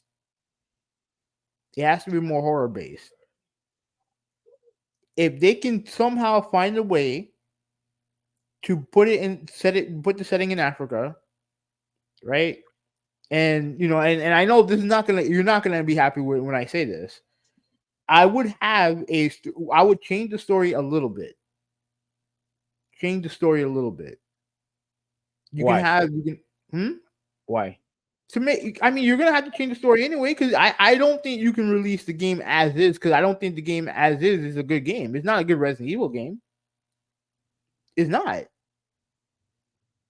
I would change the story a little bit. I would change not change the character, but I would change the story, change how the game is played a little bit, make it more horror based. But in order for that to happen, you have to change the story. Well, you don't have to change the story if you want it more horror based. Just make it more horror based. Don't make it. Yeah, but the way that remember, everything is connected. Like everything is connected. The way that they presented the story and how they present the gameplay, they have to be connected. So if you change the gameplay, you have to change the story. So you can't put the same cutscenes that you had in the original game if you're going to make it more survival horror. Well, I mean, I think they can keep that separate. They could keep, cutscenes and gameplay separate. I think they can. I think they can. It's not. I don't think it's going to work. It's just going to make it. It's going to turn. What it's going to turn into is going to turn into Resident Evil 6, which has no identity. And to me, like I said before, when it comes to the whole racism thing, I never got it back then, and I don't get it now. Just because you are killing a bunch of black people doesn't make a game racist. There has to be context to what you're doing. There's context to what you're doing. Again, you can talk about how problematic it is all you want. The facts are that are you showing video? Yeah. You, So it could be all. this is could- pretty much the setting. Just in case for those of you who never played Resident Evil 5, like yeah, this is pretty much the presentation of the game. Go ahead, Huvvi. Yeah, but like yeah, just because you're killing a bunch of black people doesn't make a game racist. There's context to everything that's going on. I would say you change the game to make it more focused on survival horror and make it to where everything that goes along with it, supports the direction to survival horror. You because the way that they can all they really gotta do is just put the same game out and they'll be fine. It is what it is. But if you're telling me that if you look at all the great Resident Evil remakes that they've done, you look at where they've gone with the franchise over the past 3 to 4 years, and you're just going to release a Resident Evil 5 remake untouched, then to me you're doing the game a disservice. Because I don't give a shit what anyone says about 4. Like 5 is the reason is why the series went to shit in the first place. It's Resident Evil 5. It's not 4. It's 5. 4 made changes that needed to be made because the gameplay before that was archaic as shit. Oh, wait, you talking about? No, I'm talking about the game before then. Resident Evil 1, 2, 3, Code Veronica, and all the other stuff. Before 4, the gameplay became archaic, so they had to change it. But with 5, they went completely in the opposite direction. They went in the completely wrong direction with the game. So to me, I think if you, and now again, there's no confirmation that this is gonna come. There's no confirmation that there's an RE5 remake. This will let everyone know. But if you're going to make a RE5 remake, I do think that the game would benefit if the gameplay was different, if the story was different. I think they have an opportunity to make a better game with RE5. You have an opportunity to make a better game. Well, I fully concur that they do have an opportunity to make a better game, and because like I said, I've always said this, from the very beginning when the game came out, was that I felt like I was playing Gears of War, and that's not what Resident Evil is. That's not what Resident Evil is supposed to be representing. The fact that I was no longer scared of the game, the fact that I didn't feel like a sense of like a sense of panic, a sense of urgency, because I have all these great weapons, and I have someone who has my back. It didn't feel like a Resident Evil game anymore. Now that part, if that is the only part that you're talking about, then yeah, I agree with you there. I agree with you there. Get rid of all the crazy powerful weapons that were there. I don't want to have my partner side by side with me, and then I could revive them anytime I want, like you can in like you can in Gears of War. I don't want none of that. I don't want none of that. It's not a survival horror game anymore. Does that mean that the game was a bad game? No, I don't think the game was a bad game. I just think that it was just out of its element. I just believe that what Resident Evil is supposed to be, how it's supposed to portray, was compromised in full. That's the problem I had. I never claim it to be a bad game. I just claim it was just more of a action game than the actual horror game. They did that to pander to the Call of Duty crowd. And you see, when you start pandering, you see how it could compromise your product. Yeah, when you make the game worse. Yeah, we've seen it happen. seen it happen with my other favorite franchise, Final Fantasy, the Final Fantasy 13. That piece of crap, where Square Enix wanted to cater to to the Western audience, and they completely ruined it. When they didn't have to.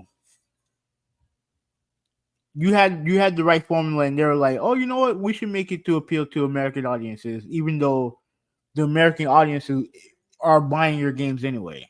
Exactly. Completely ruined that game. I never bothered to finish the game. I didn't even care of watching walkthroughs or how the game ended. I have no idea how the game ended. There was just a huge disconnect with me with Final Fantasy 13. Completely. And you see, when you are beloved, when the game is beloved, by fans, there's a reason why you don't want certain games or characters or whatnot to be changed. And I'm telling you right now, if Capcom actually listens to this, I will be pissed. I will be pissed if they rewrite the game, change the environment. Because again, if you're going to make this a standard, then all of future when it comes to not just I'm not just talking about movies. I'm not games. I'm talking about movies and comics in general. You can never ever have a setting to where you have a Caucasian shooting people in Africa, or shooting people at Dominican Republic, because they're gonna say, oh, that is racist. They can't shoot Hispanic people. They can't do that with African American people, because it's racist. So we can't allow that. We can't allow that. So you see how? Go ahead. No. Go. I'll let you finish. No. You go. You could go. Okay. So again, I agree with you on not changing the setting, because it's not if you're gonna change the setting, then it's not Resident Evil 5. Correct. But they have to rewrite the game. If you want to make that game good, a good Resident Evil game, they have to rewrite it. I would argue they have to make it a new game. Then it's not a remake. They're just gonna do. Well, yeah, I mean, yeah, it's a remake. You're remaking the game. Like, you have the characters, you have the setting, but you just have to make it more survival horror. And in order for it to be more survival horror, they are gonna have to rewrite the game. Because the entire tone of the game is pretty much based on action, when it should be based on horror. Exactly. So it looks like you don't completely disagree with me with my rant. It looks like you partially agree. No, I like the whole racism thing. Like, I don't agree with that dude at all. Like, I don't agree with him. He made the case where the game should be remade. But if you're going to remake the game, at the very least, you have to keep the same setting. You have to keep the same setting. Yeah, and maybe you don't want like a horde of African Americans coming after you. Maybe you can deal with that. But if you're in Africa and you have Africans coming after you, that's not racist. No, it's not. You're in Africa, for goodness sakes. It's not racist. You know what I'm saying? Like, people need to like fucking like people. Man, I feel like people need to fucking. They need a hobby. They need hobbies. They really do. So people when it comes to you, your hobbies need to take more control over your life, because you guys get so upset over the dumbest shit. You mean to tell me this is nothing to be upset about?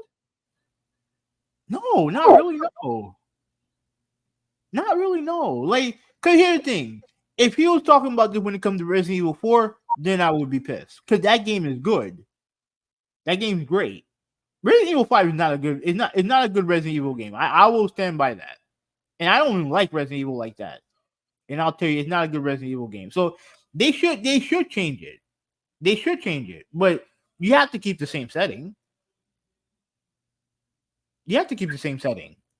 Because then you're not remaking Resident Evil 5. You're just changing it, basically. You're just changing it for the sake of changing it. And people just need to get off. People need to get off their fucking. Like, people need to stop fucking acting like fucking pussies and just accept the fact that there's certain realities to life that you have to deal with. It is what it is. Use context clues to figure out what's going on here. It's not rocket science. But Yeah, this is the last thing. Yeah, real quick, real quick. How it says, yeah.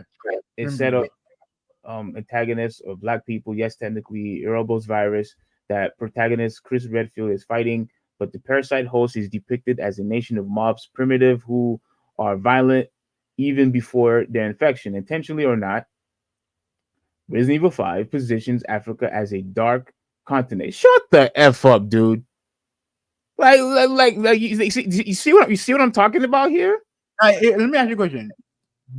Like you played the game. I played the game, but I didn't play it like that. Like, does it depict Africa as a dark continent? No. No, but remember, there's a disease that's out there. Yeah. So clearly, I know. So clearly, you're supposed to see like a gloomy, dark, type of aura, if you will, like how it is like in horror movies, or like if you ever watch, Batman, for example. When you watch a Batman movie, and now it's not a horror movie, it's not a horror video game, but when you watch all the Batman movies, when you play all the Batman video games, don't it look like it's a more of a dark setting when you think about it? When you really look at the graphics and everything, how the game is designed, it's like you in a dark setting, because obviously he's the Dark Knight. He likes to be in the dark, to use it to his advantage, etc., etc. It's supposed to be that way. You are talking about zombies everywhere. Not everything's supposed to look like flowers and cotton candy, gummy drops and gumdrops. No, it's supposed to look messy. It's supposed to look bad. That's how it's supposed to look like. And now I have to hear and read this garbage as uncivilized world harboring a diseased population that needs gunning down via Western intervention in the name of global security. All right. That's it. I'm done. Okay, so let's read some comments. All right, so Critical Job said RE4 too soon. Game was nearly 20 years old. I think the reason why they should still put it on hold is, I think to have a full blown revolutionary type of game are the older games, like the N64 games, the Sega games, the PS1 games, the Super Nintendo games. Like, that is completely revolutionary. I don't think you could revolutionize a game that's from the PS3, or especially like the PS4, like they did with The Last of Us. There's no reason why that game should be remade. Under any circumstances, no reason why that game should be remade. No purpose. All right, so Whitney's in the chat. What's going on? Joe says all the new this was gonna be his endpoint. Oh, everything is woke, everything is compromised. How naive and in denial can you be? I just read the article. He said it was racist. He wants to change the environment. Are you really going to keep your blindfolders folders on Joe? Are you that oblivious to where, I guess in your position, I guess in your eyes, nothing is woke. Everything is completely normal. Everybody's using the source material. Everything is fine. Nothing is wrong. There's absolutely nothing to critique, nothing to criticize. Every time when somebody mentions woke, being a progressive, being something that's virtue signaling, it's always wrong. There's never a possibility that we could be right. All right, then next Let me address that real quick. When it comes No, to that, hold on. it You're has breaking nothing up. to do with whether or not you're right or wrong. Okay, it has nothing to do with whether or not you're right or wrong. My contention is that why do you care so much about something that ultimately does not matter? And I'm not talking about when it comes to Resident Evil. Because if they change the setting of the game, then you're clearly doing it to appease a group of people, right? But I'm talking about the next topic we're going to be talking about. Because at the end of the day, the quality of the game or whatever is the only thing that matters at the end of the day. It's the only thing that matters. Because if they put, let's say for example, let's use Mortal Kombat as an example. Let's say if the women are hypersexualized like they were in MK9 and previous Mortal Kombat games before, right? So people are gonna be like, well, the game's no longer woke, right? But if it came out the way it came out in MK1, the game is still gonna have shitty online, a cameo system that sucks, a story mode that sucks. All my problem with the game still exists.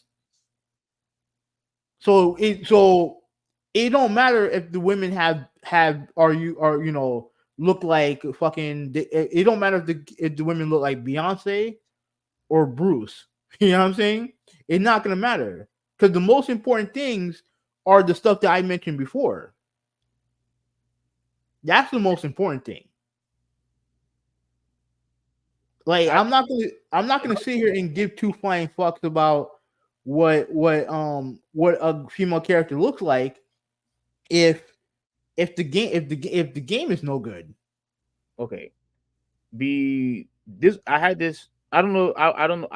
I think this was a slight debate with Big James and Soul, where they mentioned Capcom versus Marvel versus Capcom Infinite. How some of the characters look horrible. Yeah. How a lot of the fans were pissed off that Chun-Li looked ugly. Mind you, that had nothing to do with wokeness.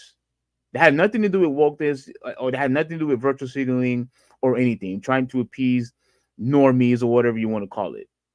It had nothing to do with that. But yet, at the end of the day, they still complained about it. They still complained how the game looked. Yeah, because the game looked like dog shit. The game looked bad. Like you can still critique graphics. Like if a game looks like dog shit, it looks like dog shit. Period. But if Chun-Li looks ugly, that's not gonna be one of my major problems with the game.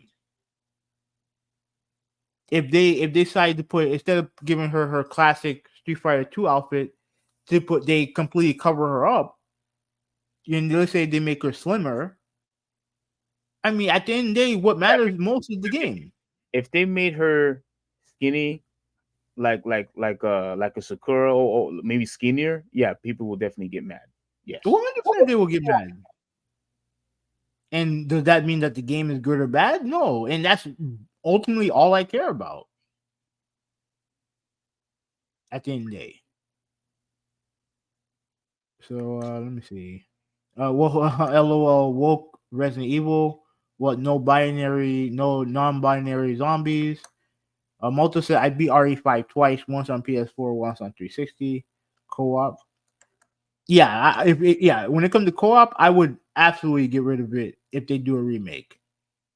No co-op. no co-op. No co-op. And let me see. All right, Brian said, "What would be racist if you could choose to make the zombies a certain race?" No, well, what would be racist if you could change? Oh, choose. Okay. Okay, I see what you're saying. Zombies should be Chinese and Mexico, right? Oh my gosh. And Joe, snowflake is snowflake. Snowflake is snowflaking. Okay, I don't think he's talking about me. that's all. The reason why he said that is because he doesn't have any point, or he doesn't have anything to disprove my points, or to say that I'm wrong or whatnot. Because what can he say? The article is right then and there. It's self-explanatory. He thinks that it should be written. He thinks that the environment should change. Why? Wait, are you talking about Joe or the commentator guy? Commentator guy. Okay.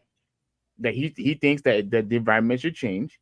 Obviously, he wants it to be at a different continent, at a different setting, to where the dynamic shouldn't of me being a white guy versus a bunch of black people shouldn't exist. That's what he wants. That's what he meant. And for you to say, "Oh, I'm just snowflaking, just a snowflaking," I mean, look, man, that's just you being in denial. That's all it is. And one last thing, I want to say this of what you said, Huvvi. Mm-hmm. You are correct that the primary goal is to make sure that the game is good.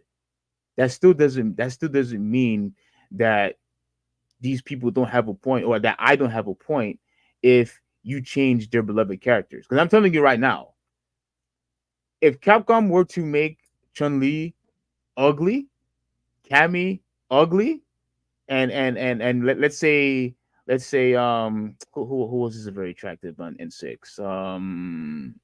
Let's just stick with those two for now. If they decide to make all the characters look just horrendous, even if the game is good, people still have the right to complain. Especially when you can figure out what their intentions were. If their intention is to appease normies, or if they're to appease a small group, because I can never have my body like that, I feel insecure, blah blah blah blah, whatever the reason is, like you compromise how the character originally looked like for a stupid reason. It's a stupid reason why you're doing it in the first place. So when you change a character, whether it's in a comic book or in a video game, yes, people have the right to complain, regardless if the story is good, regardless if the game is good.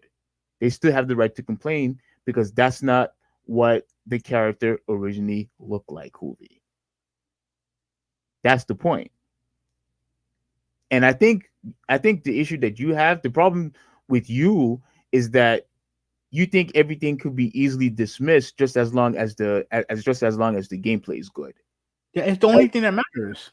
And I say to you and to Jabonis, if that is the case, let all the characters look like a bunch of stick figures. Keep the gameplay, keep the story, let everyone look like a bunch of stick figures, and there's your game. Because if gameplay is really all that matters, then who cares what the game looks like? Who cares? But you wouldn't want that either. You wouldn't. Why? Because you do care about character models. You do care about what your characters look like ultimately. You do. You would never accept a Street Fighter 7 where all the characters are just a bunch of stick figures. You would never accept that. Never. Even if the gameplay is good and revolutionary, you would have never expected. We're not talking about stick figures. We're talking about we're talking about proportions. We're talking about body proportions. We're talking about stuff like that. Don't use stick figures. I am using stick figures because that's not the point of my argument. We all know that graphics have gone well beyond that. I'm talking about the proportions of mainly the women. Let's be real. If these women look ugly, would it bother me? The answer is no. Because that's not why I'm playing the game. If the women were buxom, would it bother me? The answer is no. Because the game is the only thing that matters at the end of the day. That's my point. you guys can argue over all the other stuff all you want. The most important thing is the quality of the product. Do I care if I'm playing as a gay character? No. Do I care if I'm playing as a black character recast? No. Do I care if I'm playing as a woman? No. Do I care if I'm playing as a white guy? No. Because here's the thing, Steve.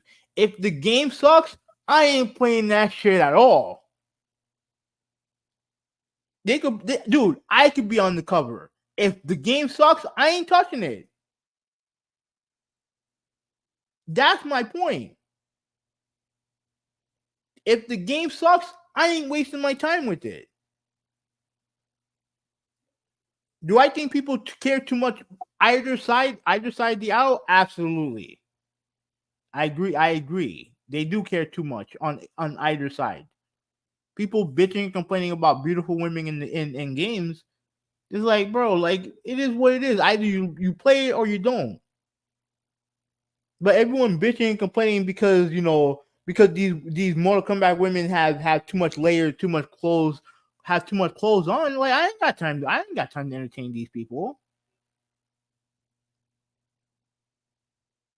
If you're talking about stuff that don't matter, then yeah, y'all can have that conversation. I ain't interested in it. Cause it's not important. Cause it's not important to me. What's important at the end of the day is the quality of the game. At least that's the most important thing to me. So let me see. All right. So I read that. I do, but you take 15 minutes to read comments and you all be lost. And yeah, we do need to be better with that. That's our fault. But like I said to Rodolphe, when we're in the zone, we're gonna be talking. We're gonna be talking. No, and to be fair, yeah, Rodolphe mentioned it. Roy mentioned it to me. Brian mentioned it to me. I think even Big James mentioned it. Like multiple people, had come and addressed that exact same point that you brought up, Jabanis. But yeah, me and Huvvi actually talked about it. We will try to do better in reading your comments, as quickly as possible, so that way we don't get lost.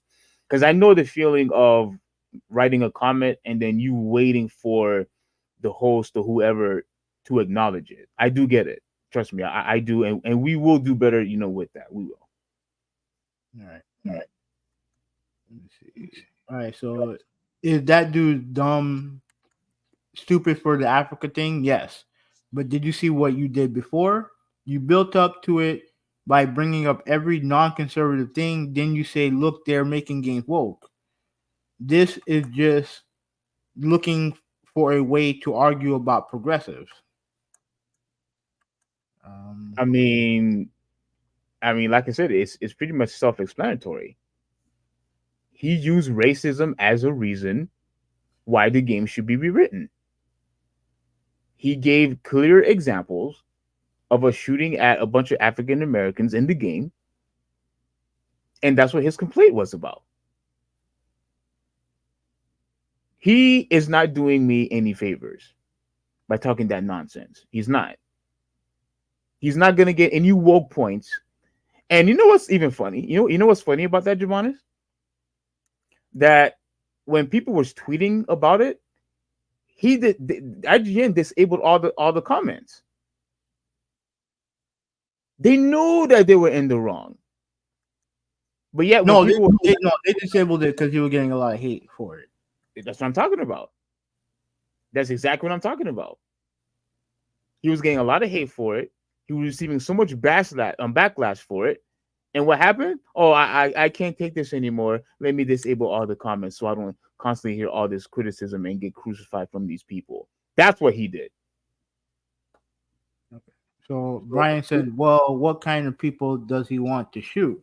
Sounds racist to me. Race swapping characters is literally pandering to the swap race. Just make an original character of color or keep the source. Do you agree with that? When it comes to I agree. If you're switching characters for the sake of switching character, which you mentioned here, and yeah, you're just pandering. But if the game is good, then I can overlook it. Because not as long as the character is good, I can I can overcome it. If the character sucks, the character sucks. It's just what it is. At the end of the day, regardless of everything that goes on regarding it, whether it's pandering, whether it's the source material, if the character sucks, the character sucks. And it's not going to suck because it's true to form. It is not going to suck because it's pandering. It's going to suck because it sucks. For whatever reason. But those two reasons are not the reason. So Joe said that wrong and hate are not equal. Saying he's wrong is okay, but saying he should be drugged and shot at is not the same. So yeah, if he's getting reactions like that, so like I said, I don't know because like I know the name of the guy, but I don't know him obviously. But if he's getting like hateful stuff, then yeah, they're gonna disable it. But if he's just getting criticism and he can't handle it, then yeah, that Well, that's not good either. But like what Brian had said, he said it sounds racist to me, and of course it is racist because look, I guarantee you this article would have never existed if Chris Redfield was black. He would have. I agree. No, I agree with you. Okay. Yeah, the article doesn't the article doesn't exist if he's black. Yeah. So or if the people you're fighting are white. If it was South Africans, the article's not being made either. Correct. So all right, so Brian said it should be offensive to the race that is swapped to. I'd be offended if there was a shaft that was white, totally against the real character. And don't show me black Clark Kent ever. I agree with that for sure, dude. I don't want a black. I mean, unfortunately, it does already exist. Not canon, but it already exists, and I think that's just very stupid. I never asked for a black Superman. I don't want a black Superman. Whatever. Right. Yeah. I don't give IGN a pass to go too far left, way too often. But I just walk away. Okay. All right. On that note, let's move on to the next topic. The last topic of the day. Before I go to work. I'm not going to read the article. What I'm going to show you is a video. Rodolphe asks if it's non-canon. Yeah, it's not canon. The black it's not canon. All right. So let me show you. Let me share this instead. Let me show you the trailer for the MLB the Show, which is a game that I do play heavy. I am gonna get this game eventually. When does it come out? It actually came out today. It's actually been out, but I think officially it came out today. So let's listen to the trailer. Can you hear this? No. You can't hear it? No. Can any of you all hear it? Because I can't. Of course you can hear it because I didn't share it. I'm an idiot. I'm sorry. All right, there you go. You should be able to hear it now. Yes? Yeah. Okay.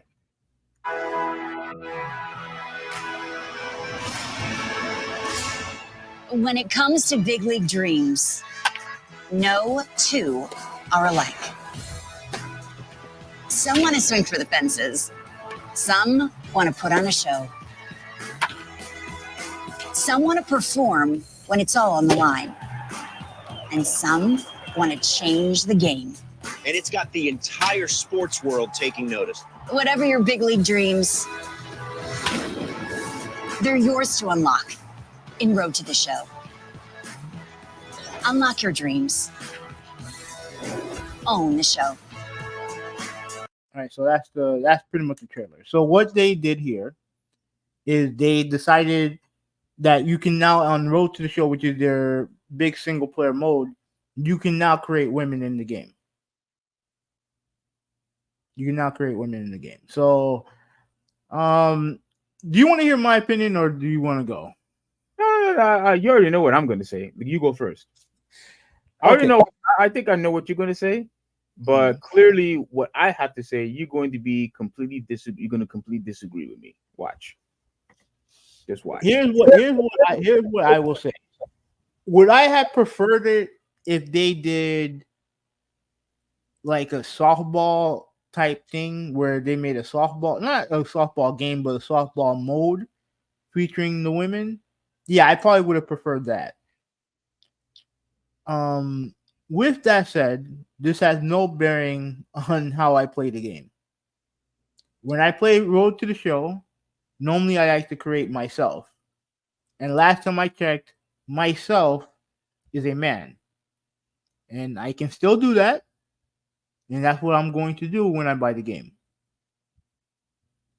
So again, I seen some react. Obviously, predictably, you have a lot of people who are upset about this, and I'm assuming you're one of them. But to me, at the end of the day, it's not a big deal to me. But some content creators that I've seen do like creating women in the game, and according to what I've been seeing when it comes to the creator, it does a very good job. They put hair physics in the game this year, which I know is not. I know it is weird to say, but they have hair physics, but for men and women. So do with dreadlocks, their dress will they'll flop around like they do in real life. But there's some people who like creating women in the game, and I did see one funny tweet. Let me show this. Let me show this tweet out real quick. I'm actually happy that you're going to show us a couple comments, regarding this. Let me see if I can find it, because this I ain't gonna lie, this made me laugh. Okay, I found it. Okay, my woman character once I buy MLB the Show. What other comments were on there? Like anyone complaining or whatnot? Let me go to the actual. Let's read this. Let's go up. Are there actual? Oh, okay. Are there actual? Because okay. So Toni Stone is I believe she's the first woman to ever play Major League Baseball. So there's been women in MLB, not the actual MLB. I'm not actual MLB. Let me look her up. Because let me look her up. Toni Stone.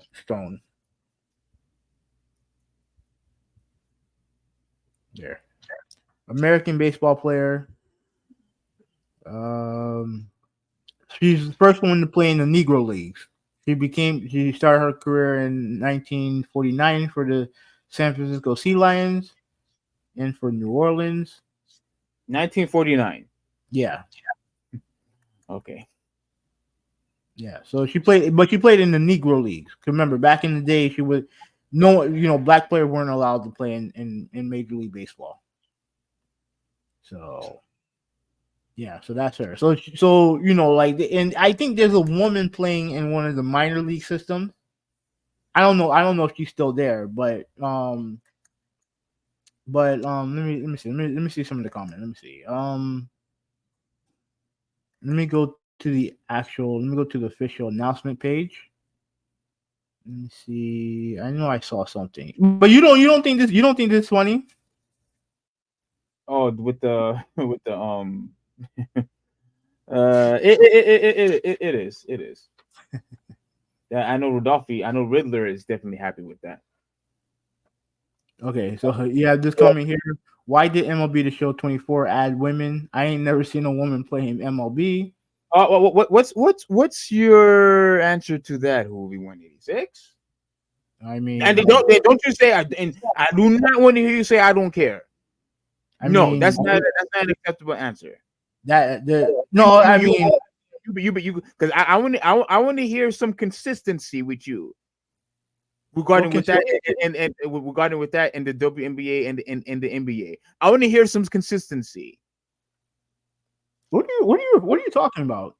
What do you want me to say? I ain't never seen a woman play in the MLB. You know what I'm talking about. Well, you know who else never played in the MLB? Me. But I created myself in the game also. You know exactly what I'm talking about. I don't know what you're talking about. I want to hear consistency, because didn't you say how it makes sense to have a WNBA? I don't want to go back to that topic, but you said because they're in the game, they should have a cover and blah blah blah blah blah. And no, I didn't say nothing about they should have a cover. I know why they have a cover. Okay, why are you able to create female baseball players when they're not in the MLB? It's an option. That's not the answer. Why? No, that's not the answer that you want. I gave you the actual answer. Because it's now an option. It's an option in the game. I'll tell you why. Because this is the problem that you and Jabanis have. I will tell you why. They are clearly doing this to pander. That's it. Yeah. That's it. Yeah. That's all that they're doing. They're doing that. Yeah. It's not to revolutionize the game. It's not to make the game better. It's none of those reasons. It is to pander to a particular group. That's what. Yeah. I agree. And let me ask you a quick question before you continue. If that leads to them selling more copies, was it worth it? If that leads to them selling more copies, they're not going to sell more copies. No, now you're not answering the question. If it leads to them selling more copies, was it worth it? They're not going to. No, not you see. Now you're not. Now you see. Now you what you claimed I did, you actually did. Now what you're claiming I do, you actually did. I asked you a specific question. I didn't say they will sell more. I said if they sell more, is it worth it? If it sells more, fine, sure. No, you didn't. You didn't answer the question. I didn't answer the question. Yeah, see, yes or no. When you don't want to answer the question, you say yeah, sure, and then you tilt your head to the side and want me to move on. You want me to move on. You say yeah, sure. Tilt your head to the side, and then you want me to move on. I just say yes or no. No, dude. If this strategy actually works, and let's say women actually buys the game and it actually comes to more a bigger margin because of it, okay, yeah, sure, yeah. You did it again. But that's why it's being done. That is why it's being done. They are pandering to the female audience because they want more women to play their game. Okay. And before I let you go, don't worry. Hold that thought. And the best way to get more women to play your game is to give them an option, give them a storyline hook to play their game. That's your pave the way mode. So go ahead. Now you can go. Dang, I think hopefully I can remember. Dude, I can't remember now. Crap, man. Can't remember. I think okay. Oh yeah, now I remember what I was going to ask you. If that was the case, why not make an actual real league so that the women have someone so they could connect with, and have a softball video game? Why can't they do that? Well, no one's gonna buy it. Oh. So no one is going to buy it. Mm-hmm. So the alternative is to shove it down people's throats. That's the alternative. So you're to shove it down your throat. So because that's a feature or product that people did not ask for, that people do not want, that people are not excited or ecstatic for. But yet your intention is to force people to like what you want. Thinking again, woke points. That's what you want.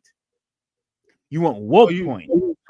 So if you bought the game, so you're telling me that they are forcing you to buy the game and play as women in the game. That's what you're forcing you to do. Yeah, they're forcing it because they know that the game is not going to sell if it was a sport game. So when are you gonna buy the game? If they're forcing you, when are you gonna buy the game? I don't like baseball. Why would I buy a game? Why would I buy something? You said they are shoving this down our throats. Yes. So when are you going to buy the game? If they're shoving it down your throat, that means that they're forcing you to consume the product. Yes or no? Yeah, it's not going to work, but that's okay. So then, when are you going to buy the game? Listen, just because they intend on doing something doesn't mean that it's going to persuade people to do it. You said, I'm going by what you said. You said exactly down our throats. You know exactly what I'm talking about. No, I'm using your words. I'm only going by what you're saying. You know exactly what I'm talking about. No. You want me to shut my brain off and just accept anything that you say. No, I'm telling you. I'm telling you the truth. It is no different. It is no different than what the WNBA has been trying to do. Let me ask you a question. Trying to tell you that you're not watching our product. Constantly telling the audience who likes the NBA, oh, you don't watch the WNBA enough. You don't give us enough, recognition. This and that. They are trying to seek attention from us. Okay, and that's a wrong thing. It is a wrong thing. They want to sell their product. That's a bad thing. It's the wrong thing. It's a bad thing. Why? Because the people have already spoken. We do not want it. So how is that forcing you to consume the product if you don't watch? If that's like me trying to spoon feed you broccoli when you know you don't like broccoli. Okay, Steve, that's not even the same thing. That's not the same thing at all. You don't like broccoli, so why would I constantly try to give you the option to pick broccoli when I know you don't like broccoli? Just because you don't like what they're doing doesn't mean that they can't just do it to anybody else. Just because you're there listening doesn't mean that they can't just try to appeal to anybody else. They have a product that they want to sell to people. No, you mean to pander? They're doing it to pander. Whether you call it pandering, they're not doing selling, pandering, whatever. They're trying to sell their product to other people. They're not doing it to make money. I don't think they're doing it. No. If you have more people invested, more people interested, you're going to make more money. Listen. The MLB, the show, whatever franchise that you like to play, I don't care for it. But there's a clear reason why they are doing it. Their primary goal is to pander to women. That's it. Yeah, so that they can make more money. It's despite the fact that you don't. So they can make more money. Okay, but okay, you're not connecting the dots here. You're not connecting. No. You're not. Let me tell you why. Go ahead. You're not connecting the dots. The fact that you even said the reason why they do not have their own softball game, which is all females. If you truly want to attract females, if you truly want girls to gravitate to your game, make a softball video game. But you said it yourself. I didn't even have to say it for you. You said it. You did. Huvvi 186 said the reason why they're not going to do it is because people are not going to buy it. And if people are not going to buy it, do you want to know what that means? I'll tell you. It means they do not want it. And because they do not want it, why are you putting it in the game? So wait, don't say so that people could buy it, because you said if they kept it separate, they wouldn't buy it. No, you're right. Okay. Right. Okay. Even if it does well, there's no guarantee that the game is going to be profitable. There's no guarantee. But the reason why they're doing what they're doing is because of money. They want to bring more women into the game. Say They want to pander. They want to pander, clearly. But here's the difference between but here's the thing. People do it all the time to try to sell people on the product. You have to pander to them. That's how life is. That's how you sell stuff, Steve. That's how you sell stuff. Like, again, like, that's what they're doing it for. I know it. You know it. So what? So what's the big deal? Honestly, what's the big deal? You're telling me, oh, they're forcing it down our throats, bro. When's the last WNBA game you watched? I never watched one. Okay, so they're clearly not shoving it down your throat. They're clearly trying to persuade us to watch when they're trying to sell a product. We already declare where they already know that we don't want it. They are trying to sell a product. And the people are telling you, I don't want your product. They're trying to sell a product. Period. When people told you, I don't want your product, so move on. No, there's no moving on. That's not how businesses work. You don't just move on. You keep trying to sell your product. No. You move on. No, you try to sell your product. That's not how businesses work. That's exactly what. No, because no. Because here's the thing: their goal is to sell their product, right? And because you don't like their product, you waste more of your time saying why you don't want their product than they do trying to sell you theirs. You waste your time trying to tell them that we don't want your product. When if they don't want your product, they'll just move on to the next person. They're not just talking about you. They're talking about a whole bunch of people. Just like the whole MLB the Show thing for women, it's not made for you. So they're not forcing anything down your throat. You just like to be offended, and that's why we're here. No, I actually try to help you and to help Joe live in reality, not virtual reality.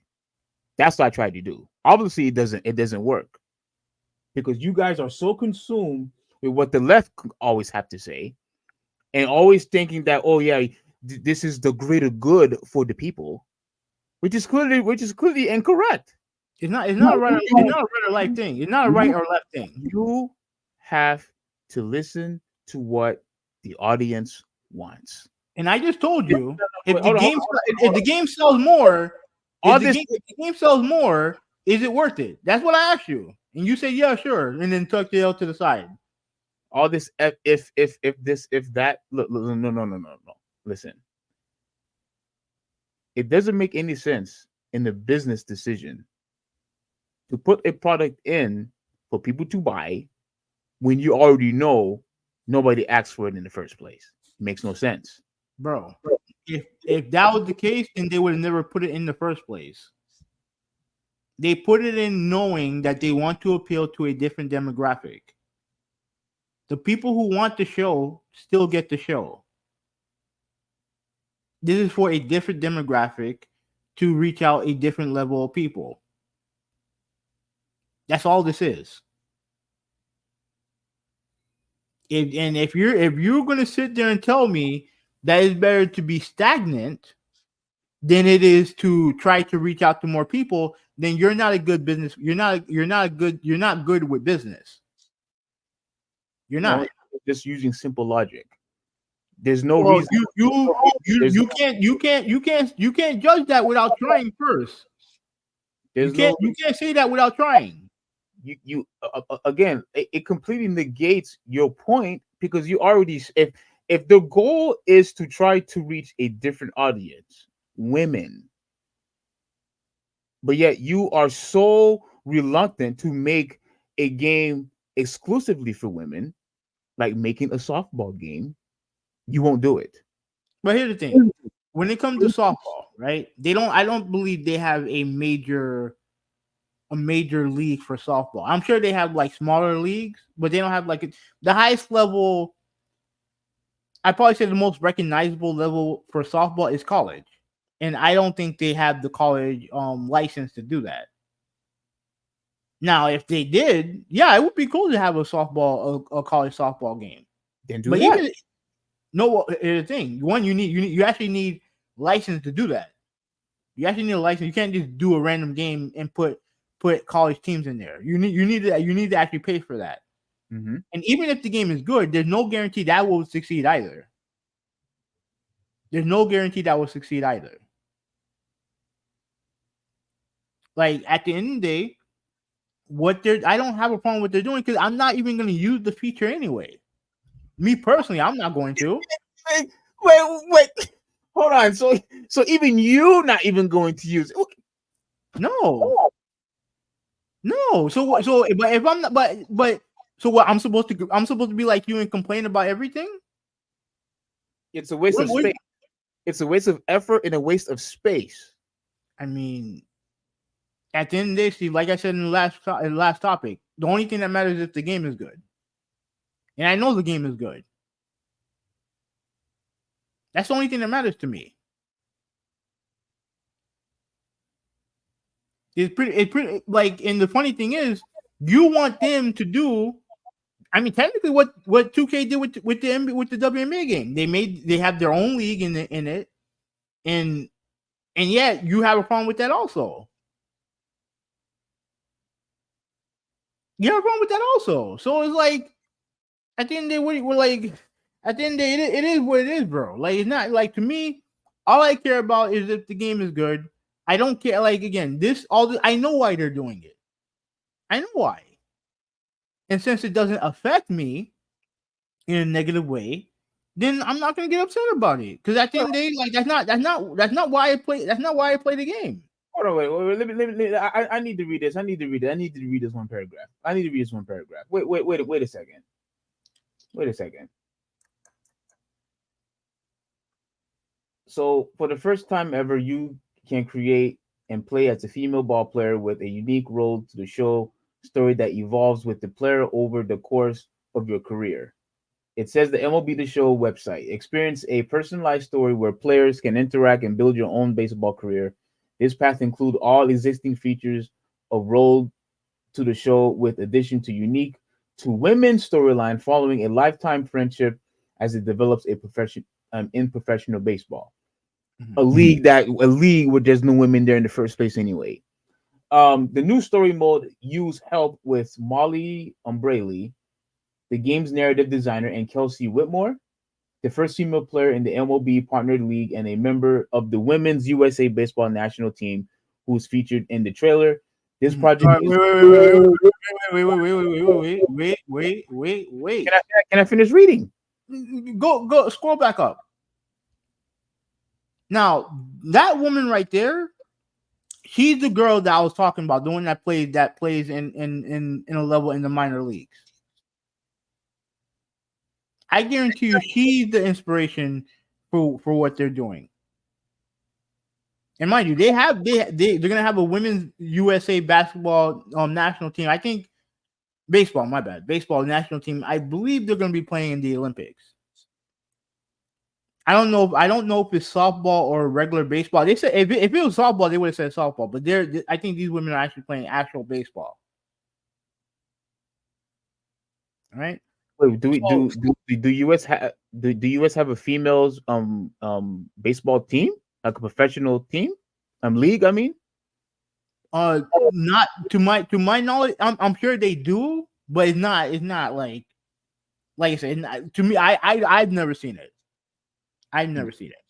But she is part of an MLB. Technically, she is part of an MLB league. It's just in the minors. Okay, you can read. You continue reading. This project means the world to me, and this like I'm gonna read this last paragraph and that's it. To continue to show how you and Joe are wrong. And which a pleasure to work on. I'm so happy to have a hand in growing and devolving MLB the Show 24 with a new inclusion. Inclusion. Braley said, "This is a feature that goes beyond simply allowing players to create a female baseball player in the game. It also meant to highlight the strength, tenacity, and resilience that it takes to break into the sport, but not shy away from the struggles that many have faced." Who are these many people? What are you talking about? Many? Who like there were other people that were trying to females that was trying to go to the MLB? No. All right. So anyway, once again, it's always about whether it's racism, virtue signaling, being woke, and inclusion. It seems like nothing is acceptable if there's no diversity in it. Listen, you cannot have diversity in everything. It's impossible. It's impossible. But the fact that people are trying to make it a standard, once again, can compromise the overall goal and can compromise the product. Everything, like I've always have said from day one, everything should be based on merit, regardless if there's diversity in it or not. Regardless. And when you continue to have this stupid fantasy land in your brain, talking about we need diversity, we need inclusion, all this and that, this and that, this and that, there's a reason why things are the way they are right now. There's a reason why the MLB has men in it. There's a reason why the NFL doesn't have women in it. There's a reason why the NBA doesn't have women in it. All this in inclusion, stuff is nonsense. That's all it is. Nonsense. It's a video game. That's all that it is. It's a video game. I mean, it's a video game. It's fantasy, like you said. Oh man. So they want to create. So they want to create a story based on a fantasy. What's the problem with that?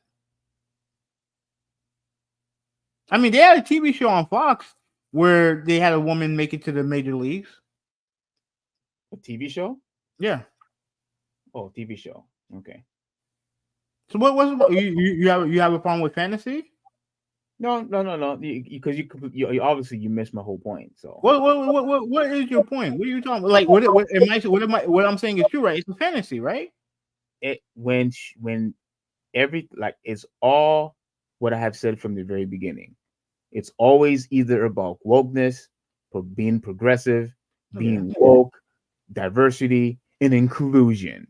Okay. I don't want to hear anything about it's about making the product good. You don't make the product good by implementing inclusion and diversity. That's not what makes the product good. What makes the product good is if you have actual people who knows how to do their job well. People who actually what does any of that have to do with Major League MLB the Show? Know what to do when they're either making the game or whether they're in the game, etc., etc. What does that have to do with MLB the Show? What does any of that have to do with MLB the Show? She just said it's about inclusion. What are you talking about? Okay, and what does that have to do with MLB the Show? It's a video game at the end of the day. Yes or no? All right, Huvvi. Yes, you're right. Yeah. You see, if you had that mindset, these podcasts would be done a lot quicker if you disagree with me when I say something correctly. You're wrong, but yeah. So you just want the game to be realistic, right? Isn't it MLB? Yeah. So you want it to be realistic, right? It's MLB, right? Yeah. Okay. All right, we can read the comments. No. Let's watch this video. So let me share this instead. All right, so you're watching this, right? This is MLB the Show. I want to say this 23. Right? Yeah, 23. So let's look at this realism, right? Oh, my bad. So you see, why I keep pausing? All right, you see, it's the home run. They're very good, very good. Like animations are really good. Your home run celebration. What game is this? Which one is? What year? MLB the Show 2020, last year's game. Yeah, like the celebration.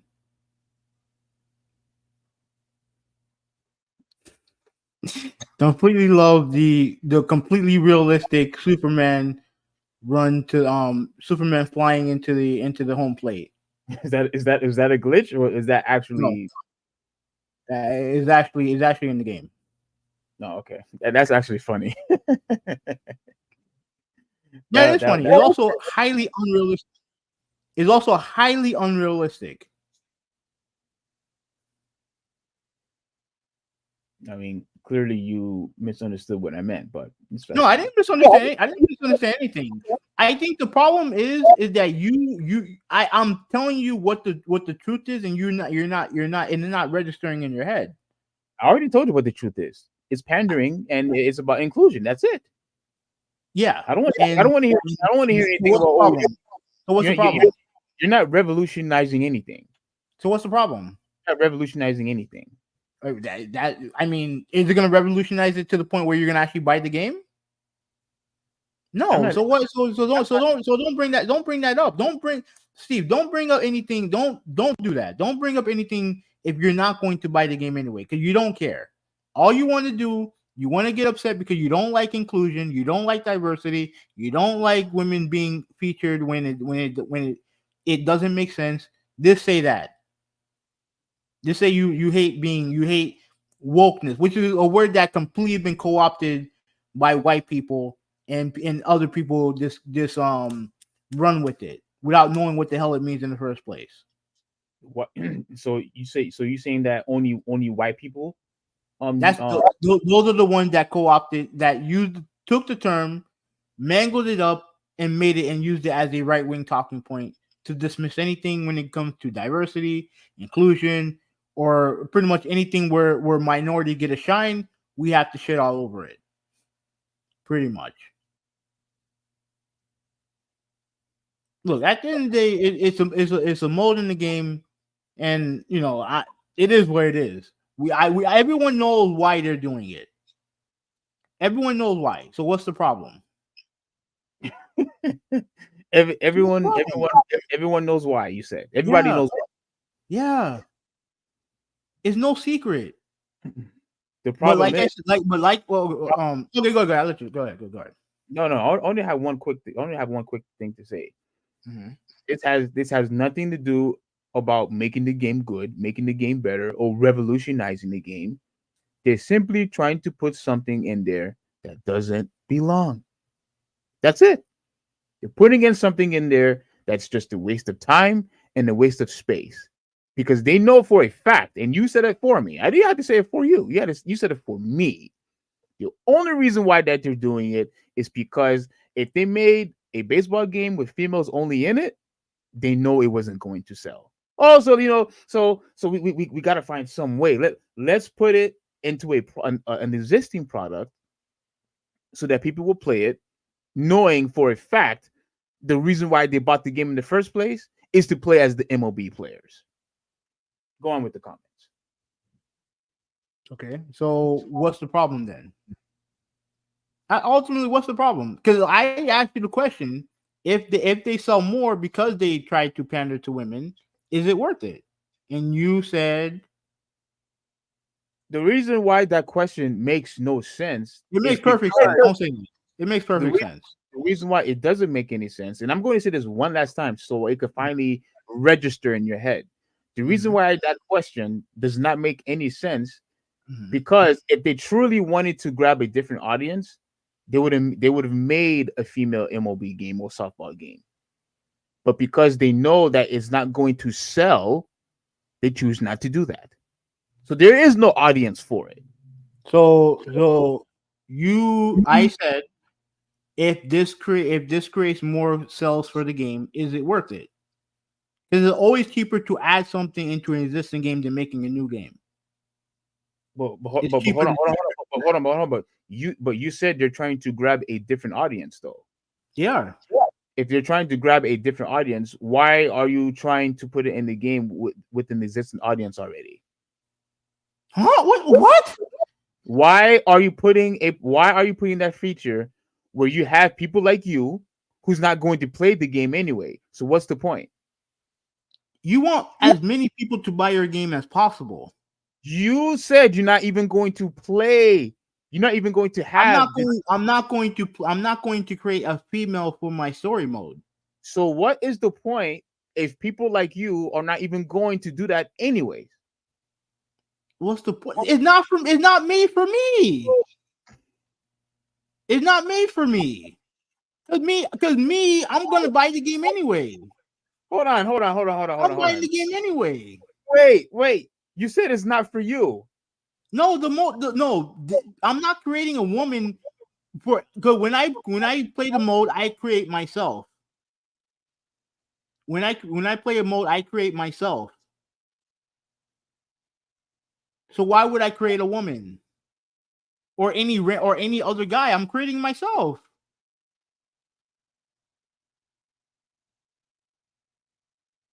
Oh man. Let's go with the comments.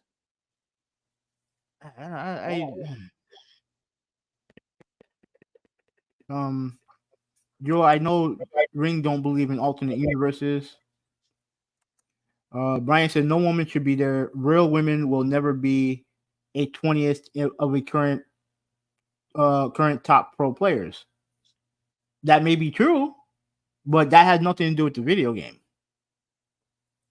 That has everything to do with the video game, because there's if the purpose of making a Madden game, an NBA game, an MLB game, is to what? As representation of who the players actually are. There is no females in any of those leagues. Okay, and there's no Huvvi Fidelis in the league either. But I created myself, did I? And do I have to replay? Do I have to replay this? Do I have to replay this? There's no correlation with that. But let's continue. Oh no! How is there no correlation with that? How is there no correlation? There is none. There is none. How? Because we know why games like MLB and Madden and NBA are made. Okay. To make money. That's why they're made, to make money. All games pander twat rocket. Oh man. Yeah, no, it's not worth it because Fruity folk. It's clearly, Jabanis, you missed. Let's continue. No, it's not worth it because Fruity folk don't play baseball either. I mean, do you know that, Brian? Do you know that for a fact? Softball game. I'm so down for lesbian action in video games. Let me see. Are they going to have any type of softball in the game anyway? No. Because like I said, softball is baseball, but it's a very different game as far as like dimensions and all that other stuff. So it would take some time for them to make a softball game. Realistically, it would. It's not like with WNBA, all you gotta do is make a court, make the ball smaller, that's it. When it comes to the way that they use this engine, they would have to make a brand new game. They would literally have to make a brand new game. They're not forcing you to play as a chick. I mean, that's what I said. Steve is bad at making arguments. WNBA are using their money and time. Oh, stop. Jabanis, stay in your lane. No. You know what? Maybe you didn't hear me. Stay in your lane, because clearly you don't know what you're talking about. The WNBA doesn't have money. Oh wait. The WNBA is currently and still, as we speak, is being subsidized by the NBA. Do you want to know? Do you want to know why? You want to know why, Jabanis? Do you want to know why? I'll tell you why. Because nobody wants the product. That's why. So this whole thing about let me see what else he said. He says the WNBA are using their money, which they don't have any, and to advertise what's it called when you try to convince people to watch your product. All right. So can you read the title? Can you read the title up front? Just so you know, Jabonis, just so you know, not only are they still being subsidized, but the way that they advertise about criticizing NBA fans, why we're not watching their games or why we're not watching their product. Hey, can you read can you read the beginning of the title right here?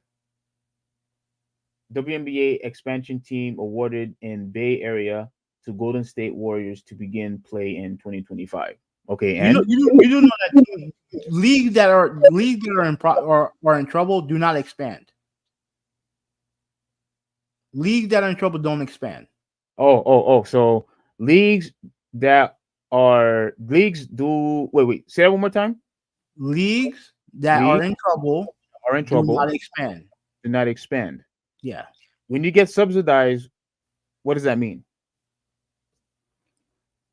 That you have someone who is who's giving you money. Giving you money.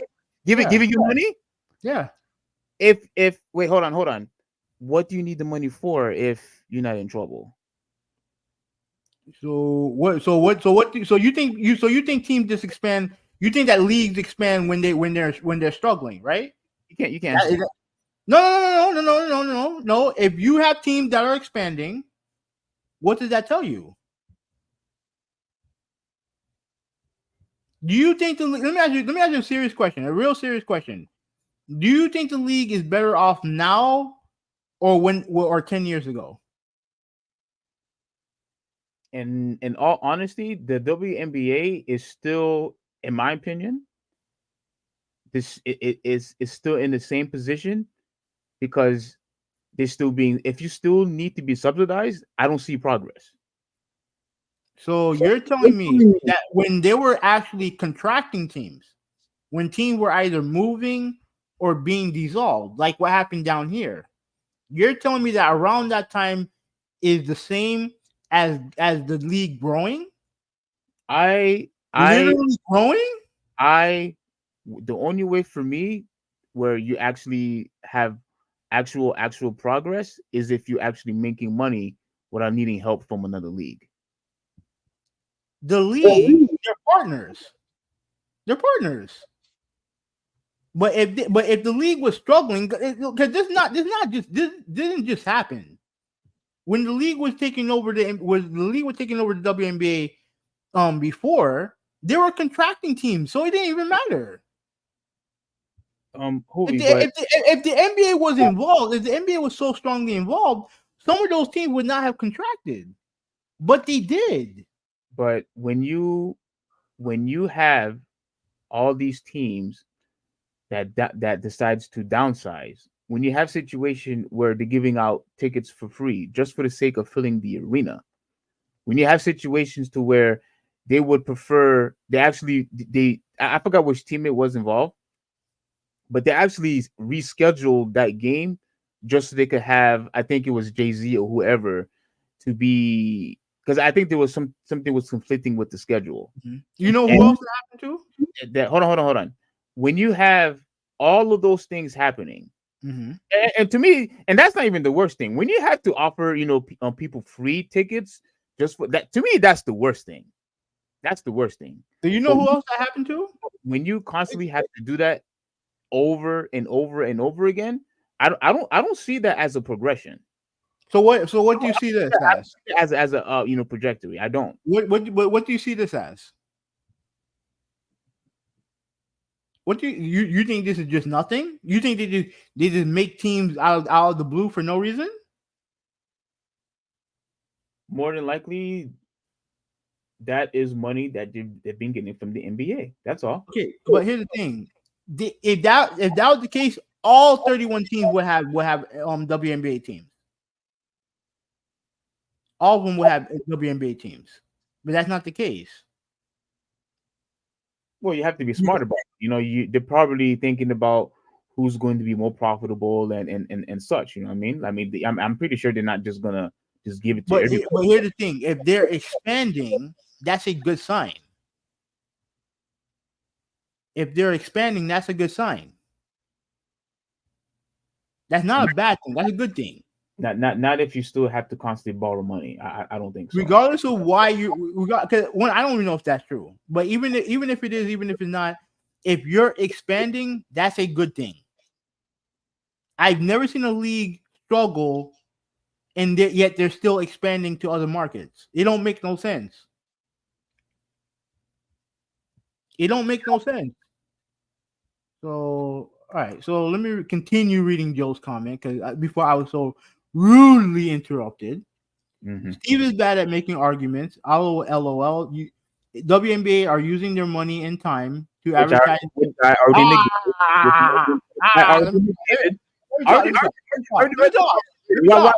Why are you using that I already read? No, I'm finishing this. I'm finishing the comment. Let me finish our friend's comment. Okay, you could finish. Okay. That's what it's called when you try to convince people to watch your product. LOL. I don't want Tucker Carlson, but I still get ads for him, even if I do not want it. Dude, I'm 100% with you on that. This is why Elon Musk is a moron. I'm seeing ads of Liver. I see ads of Liver King. Why am I seeing ads of a guy I barely know who he is? Why is he all over my timeline? Why? I don't follow him. I'm not a fan, but I see his ads all over my timeline. So Brian says, how many examples do you need to see, Huvvi? No one wants woke stuff. Look at Disney. Look at Disney and Star Wars and Marvel lately. Lost so much money and they are grudgingly stopping their woke lameness. And even with that, Brian, I'll let Huvvi respond. But even with that, Brian, Huvvi and Joe will still have their blindfolds on and say that you are wrong. But you are right, my friend. Go ahead, Huvvi. It's not about whether or not you're right or wrong. Here's the thing. Whatever they're doing is for a different audience. It's not for you guys. It really isn't. It's not for you guys. It's for little Tammy, little Timmy, and little Stuart. That is for those guys. And if they don't fuck with it, then it is what it is. At the end of the day, it's still we're still living in a capitalist society. If it sells, it sells. If it don't, it don't. It is what it is. Like, you mentioned, like, I haven't watched anything Marvel in a long time because a lot of the heroes that they come up with are lame. They just are. I don't watch Disney and I don't really watch Star Wars all that much because a lot of that stuff I've grown past.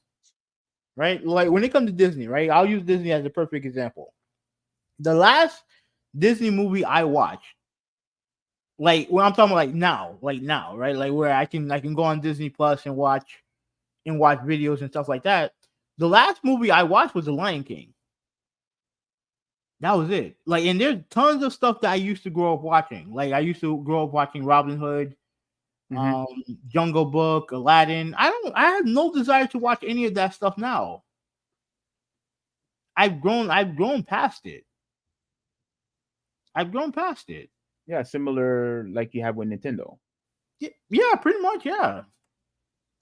But like I said, at the end of the day, if it don't sell, it don't sell. Like it is what it is. But like I said, I don't know if it would have. Like it's hard to say whether or not it would have stayed the same with the old cast. But those people are getting older. They are getting older. So at some point the universe was gonna have to change or either reset or something. All right. So Brian said that, however, my woman character will be so stacked that in real life she wouldn't be able to hobble. Wouldn't be able to hobble her face. Oh, Brian, you're hilarious, man. Dog, we need to go to the gym and work out, bro. Like that. Talking to you is always awesome.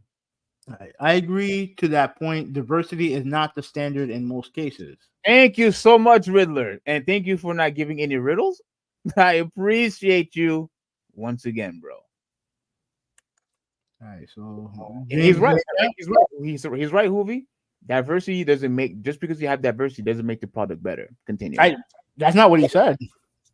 He said that diversity is not the standard in most cases. That's what he said. Well, in a lot of industries, I mean, it is the standard. I mean, yeah, I would say so, but even with all that, like the product is going to be good or bad no matter what. Either it's not going to be bad because of diversity, but it's not going to be good because of diversity. It's going to be based on the merits of the content, which is what I've always said. James, happy birthday, bro. He said, I got your text. Here's my response. Yes and no depends on the game. I personally look at gameplay over graphics, but the appeal of good-looking graphics is a selling point. All right. No, I mean, yeah, there you go. Like more pixels. Care about how the game looks, and what? Yeah, and Big James. I don't know if I said it to you in person, but yeah, happy birthday. I gave you a shout out earlier. Yeah, you was kicking my butt in Marvel vs. Capcom. But I am gonna try to get better. But yeah, shout out for all you've done, man. More pixels mean more frames, which can make a character sprint more fluently in animations. But if all you have is a prettier turd that has no solid gameplay, then that's what it is. And he said that there's no politics. What did I talk politics? I think you did. I don't remember. I'm trying to remember. Joe says, "Learn what co-op means, sir." You mad snowflake. WNBA is going through a transformation. The league's higher ups are trying to find the sweet spot because there is trouble. If they don't try doing something different, then it'll actually be in trouble. Get that. That I don't. What transformation are they going through? Because they're about to have. Here's the thing: they're about to bring in a woman in Caitlin Clark that could help that league greatly. How they handle her is going to be important. Yeah, because if they fuck her up, then there is no hope for the league. There is none. Because the way that the league grows is with stars, not with teams. It's with stars. That's how you go to the league. You need somebody who's a transformative talent to bring attention to your league. And if they fuck her up like they did Brittany Griner, then there's no hope for the league. So what are we speaking on? Hold on, before we continue, like this is the type of stuff that I'm talking about, and yeah, clearly, you sir didn't play the game, and once again, you don't know what you're talking about. It has co-op in the game. If you're talking about Resident Evil 5, which I'm assuming that's what you're talking about, there's co-op in the game, online or offline. So yeah, dude, I think you've been lost for a little while, man. I'll continue. All right, so what Huvvi speaking on is probably part of that transformation and trying to brand it in a way to get more asses and seats. Stay in your lane, snowflake trigger. Oh man, I missed these back and forths. Yeah. Well, wait. So you missed the back and forth with me and you and the WhatsApp? No, I missed this. You guys just going at each other for no reason. They made that new team to continue their lame agenda, and it would fail because not even the biggest feminist goes to NBA games. Exactly. It exists. It could fail. There definitely is a chance that it could fail, but the fact that they're trying means that there is progress going on there. The only reason why you say that they're trying is because they continue to be in life support because of the NBA. Okay. Without the NBA, they would have been non-existent. So I don't see the trajectory. I don't see. But if you're the NBA, you don't want that league to fail. You don't. You don't want that league to fail. Okay, but just constantly pouring in money into a product that nobody wants, at this point, you're just a pacemaker. That's all you are. At the end of the day, if they can do it, they'll do it. That's it. That's all that matters. That's not a formula for success, but okay. I mean, but expansion is a sign of success. Because I've never heard of a league that expands when they're in trouble. They downsize. They don't expand. OMG, Huvvi, you're saying that Disney and Marvel or whatever is doing it for my kids? That's straight up grooming, trying to normalize alphabet agenda, and that's plain evil. Thank you very much. At the end of the day, you're the parent. At the end of the day, you're the parent. Oh, you said that's what you said. They're trying to go after a different audience. That's what you said. Yeah, they are. And you're telling me that your kids are going to watch it one way or the other. Like you keep your kids away from everything. Like, dude, the first time I saw porn, I was like 4 years old. I wasn't supposed to see it, but I saw it. You know what I'm saying? Like it's going to happen one way or the other. But you as the parent, you're the one that you still have to parent your kids. As far as white people using woke to put brown people down, it's not. Most people drowning woke stuff are sick of sneaky pandering pedo stuff, race swapping and pushing diversity just for diversity. So here's the thing. Everything else I can somewhat, we can go here or there on that. The pedo stuff is where I draw the line. Because pedo behavior has been going on for centuries. There's not a new phenomenon. That's where I draw the line. So you're saying he's wrong. So you're saying he's wrong. No, it's not pedo. They're not shoveling pedo shit in your kids' content. They're not. Because that pedo shit's been going on for centuries. It's been going on in your churches, in your schools, for centuries. So because it's been going on for centuries, it should continue to happen. No, it shouldn't happen at all. But I'm telling you, what they're doing, what Disney's doing, they're not shoveling that. They're not shoveling that. They're not doing that. They're not doing that. I don't want diversity just for the sake of it. I want the best person doing the job. I don't care if you're any race, height, blah blah blah. Just do the job the best on your own. Exactly. In a utopian world, you're correct. However, we're not going to sit there and act like nepotism doesn't exist. So, in order to combat that, you need diversity. Because if we just base everything based on nepotism, which is what actually goes on, then you're not going to have any black people there at all.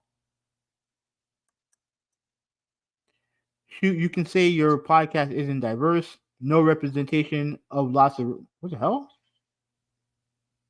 Whoa, what the hell happened? Hold on. Okay, so I just had like 1,000. What the hell was going on? Hold on. Give me a second. What happened?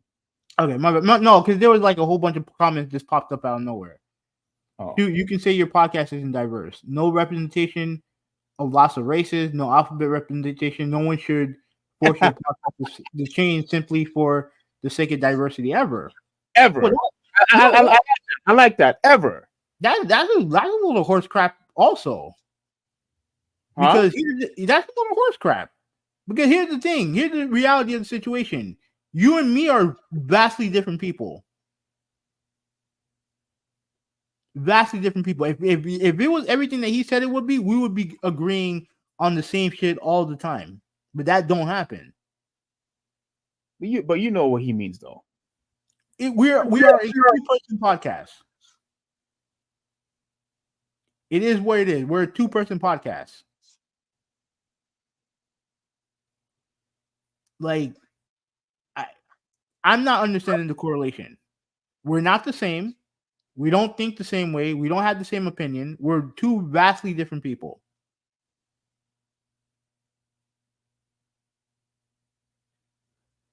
So we are a diverse podcast. We are. The only thing that's similar between me and you is that we're black and we're Haitian. That's it. And we like video games and sports. Everything else is different. That's fine, but clearly, nobody should force us to say, "Hey, we need to have a gay person in this podcast, a white person in this podcast, an Asian person in this podcast." Like you and me, obviously, would get pissed off if somebody had said, "Oh, you need to change your podcast for the sake of diversity." It shouldn't happen in any. I agree. I Okay, agree. But which means that should not happen in any industry. if you're telling me that I should do something that I don't want to do, I agree with you there. I'm not arguing for diversity. I've never argued for diversity. I'm just telling you why it exists and why you guys don't have the same energy for nepotism. That's all I'm asking. Huvvi, I agree. There's such a thing as calculated risk. So it depends on if they let the player change the game, as you stated. Yeah. So your podcast rock though, especially except the slow comment reading, and you skipped my scissors joke. Why'd you do that? No, I didn't get the. I apologize. I didn't get the joke. But Brian, yeah, trust me, believe me, brother. A lot. Well, I shouldn't say a lot, but several people did come to me about reading the comments and taking too long reading the comments. Like I said, we will work on that. And I promise you, we will try to get to your comments, much faster for sure. All right. So one more thing. Instead of WNBA, I love to see NBA toddlers, kids of NBA pros playing and dunking or MMA fighting. That would rock. Yeah, I'm joking there, but yeah. I mean, they already have something. They already have something NBA toddler. They call that college. They call that college basketball. Steve, while you might not realize it or see it, there's a market for literally everything. Not everything is as niche as you think, especially since the normalizing of social media. Here's the thing, Big James. If it's not making any money, then what good is it? What good is having it there in the first place? Because if it's not making any money, that means it's not selling. If it's not selling, that means people are not buying. And if people are not buying, that means they're not interested. You have to move on and try something else. You have no choice. Otherwise, all you just doing is just constantly wasting time and wasting money to keep your stuff alive. Right. So you said, as far as them troubling pedal stuff, dude, they are literally chanting, "We are coming for your kids," and they are complaining that they can't drag dance in front of kids. I have a huge issue with that. A huge issue with that. But let me ask you a question. Would you have a problem with strippers doing that in front of a kid? Like, let's say if you have a female stripper. Yes, absolutely. Yes. Absolutely. So don't leave it to just drag shows. That's what I'm saying. Don't just get upset when it's just drag shows. Because trust me, I've seen plenty of grown adult women shaking their ass in front of kids. I've seen plenty of that. But whoever said that strippers dancing in front of the kids is appropriate? Whoever no one says no, I'm not saying no one says it's appropriate, but the only time that we give a shit is when there's someone in drag doing it. I don't know if I agree with that. I don't ever hear, and nobody's ever endorsing strippers dancing in front of children. Like I think you were gonna outrage regardless. All right. All I know is that when I was young, like probably like 9 or 10, I went to a party with my dad, and there was a grown lady doing sexual dances on me and other kids, more teenagers, older than me. Wait, you never told me this story. Where was this at? Yeah, I'm telling you a story. This is, bro, a long time ago, Were you in elementary school, middle school? Yeah, elementary school. Elementary school. Mm-hmm. I mean, I ain't gonna lie to you. I didn't complain. I definitely didn't complain. Okay. So you know what I mean. Like it is what it is. But you know, let me read it because this is actually an important point. It might not be pedal stuff, but remember when we were growing up, there was a lot of innuendos and cartoons we watched in Looney Tunes, Tom and Jerry, and even others on Cartoon Network. Yeah, absolutely. Just like when kids were growing up in the 30s and 40s, there were tons of propaganda in the cartoon show when it comes to war and all the other stuff. Like it happens. It happens. All I'm saying is that you have the pedo stuff that Brian's referring to is not exclusive to one group. It's not exclusive to one group. You know what I'm saying? That's all I'm saying. He says nepotism isn't what diversity is fighting. It's trying to give a leg up to non-whites as some sort of correction of the ages. Well, that's unfortunate. That's what it is.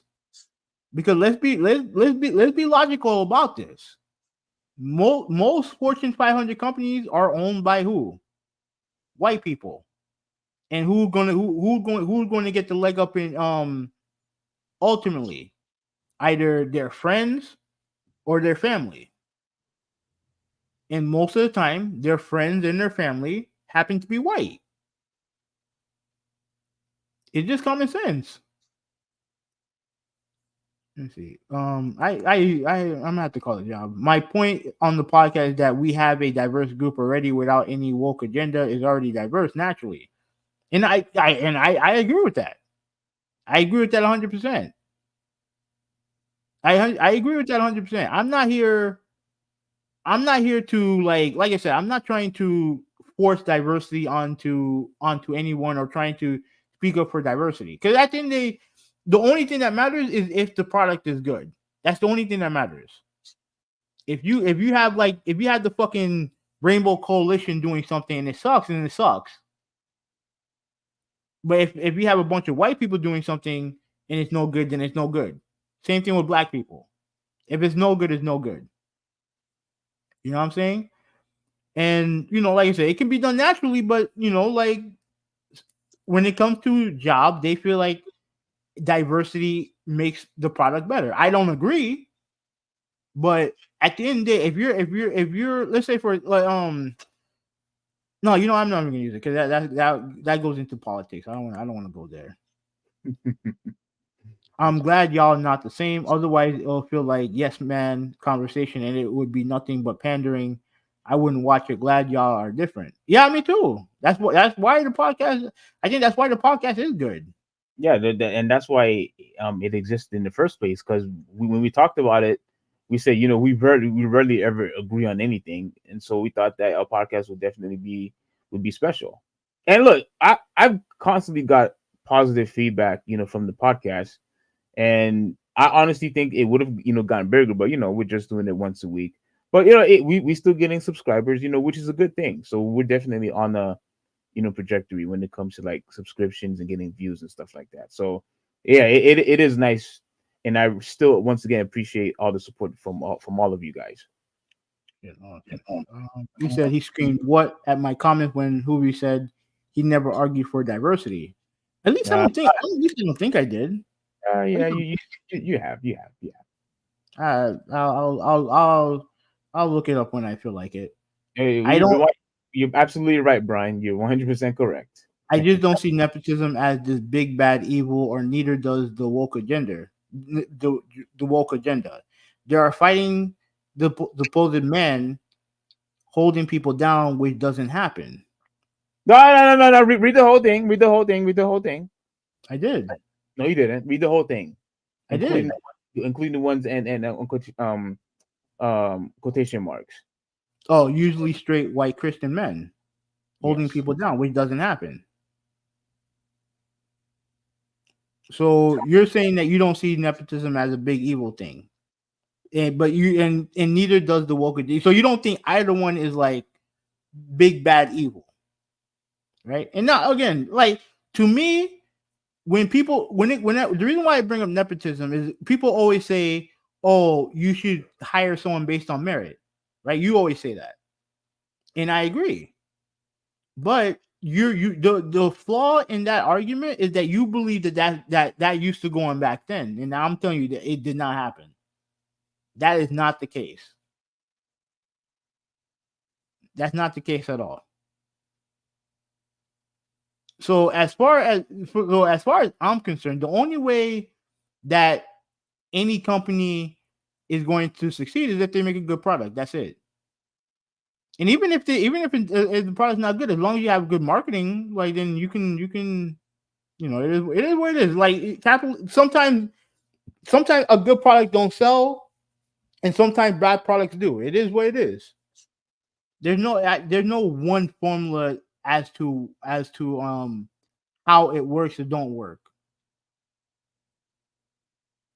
So yeah, yeah, Rudolph, I am going to work. I'm I'm going to. But I do want to read all the comments. No one should dance naked in front of kids. Good Lord. Yeah. Huvvi dad took him to it. No, it wasn't a bachelor party. I don't think it wasn't bad. It was a party. It was a regular party. It was one of those like Haitian parties.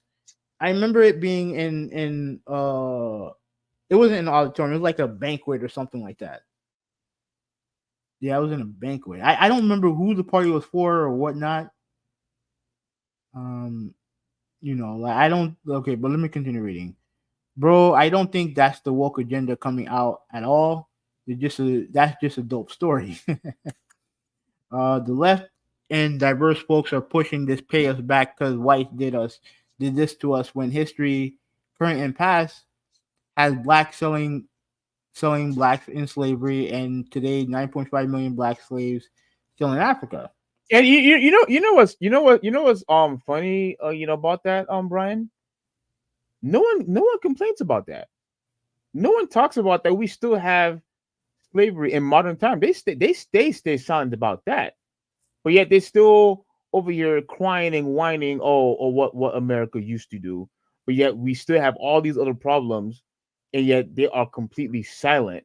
And look, this is more than just Africa. I'm talking about Africa. I'm talking about what goes on in China. All of these places, they're quiet. Well, let me ask you a question: who benefited mostly from slavery, whites or blacks? You guys can answer that question. Oh, by the way, Steve, have you spoken to Huvvi or the audience about the mindset needed for games when training? The stuff I mentioned in the previous podcast, and you came by yesterday and showed you what it takes. He did that? Yeah, I mean, look, when it comes to especially fast-paced games, whether if it's Marvel vs. Capcom, Dragon Ball Z, like those type of games, it does take a lot, to learn, and look, people, I think the issue, for me is that when I play or if I play Soul and in a Marvel vs. Capcom game, these fast-paced games, it's just extremely difficult, for me, to keep up of what's going on. Because first off, because I'm not as good as you guys, I still need to work on my eye coordination, of what's going on. Because remember, the main complaint I had, okay, now Huvvi, I know this is off topic, but my way of fixing the Marvel vs. Capcom 3 is, you notice how when you do the high jumps on the game that it follows the person that's in the air. Mm-hmm. And even though the arrow is an indicator to show where the other player is, that doesn't help me at all, by the way. Yeah, that's what I told him. It does not help. I said what they should implement in these games is that have it to a point where, how in Smash Brothers, now you might disagree with me also, but how in Smash Brothers when you're far away, the screen, the camera zooms out a bit. Yeah. That's what I think it should have, than just following just one character. And now I'm completely lost, where I'm at in Marvel vs. Capcom. Yeah, I wouldn't have a problem with that. I definitely wouldn't have a problem with that. But yeah, as long as you don't go too far back. Yeah, as long as it go, too far. But I would prefer that than just having a stupid small arrow indicator. But yeah, it does take a lot of time and a lot of practice. So I mean, I'll do that. That's what I'll do. Yeah. I always wanted to get better in Marvel vs. Capcom. The only problem is Soul made me hate the game. All right, so there's always gonna be someone's uncle or nephew who got the job, and I get why it happened. It sucks, but it's not a racist thing. It's just to have one over the have nots type of thing. But who? Yeah, if I wouldn't call that a racist thing either. Go ahead. But if you have a situation where most of the people who have are white and the ones who have nots are everyone else, then it's just a pattern of behavior that's going to continue. Again, I don't want to make it seem like, if you're anyway. Okay, I'll put it to you like this, and I'm sure you all will agree with me. If you use the term, if you use the phrase that, oh, they're holding me down because I'm black, you're a fucking moron. You're lazy. You're a fucking moron. There are opportunities now. Some of it are given, and some of it are stuff that we've evolved from, where you can be successful. You can absolutely be successful, right? And there definitely are black people out there who use the plight of the man to make excuses as to why they're not in the position that they're in. You know what I'm saying? So, like, those people, you don't talk to those people. Those people are idiots. Well, I'm glad that you said that, because like I always said, whenever I would say something like that, you get pissed off at me. No, it depends on how you say it. You would get you would always get pissed No, off. it depends on how you said it.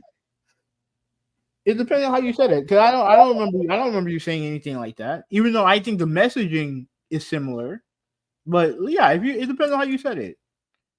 Ruben, how you doing, Ruben? He wishing James happy birthday. So did Brian, but Brian said that Irish were bred into slavery in the 1600s. I'm waiting for an Irish guy to ask for a leg up based on being held back or for diversity's sake. And That's Asians true. are diverse and are doing better than all of us. That's true too. I mean, were they bred into slavery here? Because, like I said, I don't like, some of the stuff I don't know. So, let's see. See the difference between first world and third world issues. America has a big issue of policing other countries that don't want their help. Too many issues in our own backyard that needs fixing. Oh, I agree with that too. Yeah, I absolutely agree with that. I do. But the issue that I have is people, especially in this country, are still talking about, oh, look what happened in slavery, look what happened back then in slavery. Okay, those people are not alive now. What is it can you do now?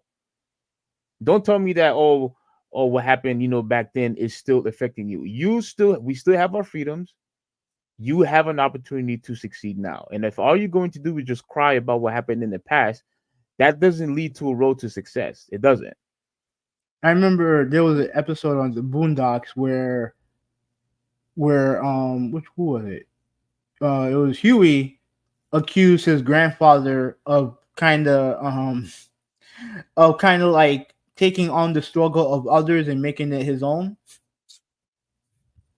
Because his grandfather was part of the civil rights movement, but he didn't deal with the same stuff that like a Rosa Parks dealt with or Martin Luther King dealt with or whatever. But he's trying to act like he did. So yeah. So I mean, at some point I'm gonna have to let me see if I can read a couple more comments, but then after that I do have to go to work. I have What to time call you start? 10. What? Yeah, Dude, you should have said something. That's why I wanted to do the show tomorrow, but I know you have stuff to do. Oh man. Like I'm part Indian, but I'm not checking that box. Never gave me anything based on anything except for my awesomeness, except blondes. You can give me those as much as you want for any reason. Yeah.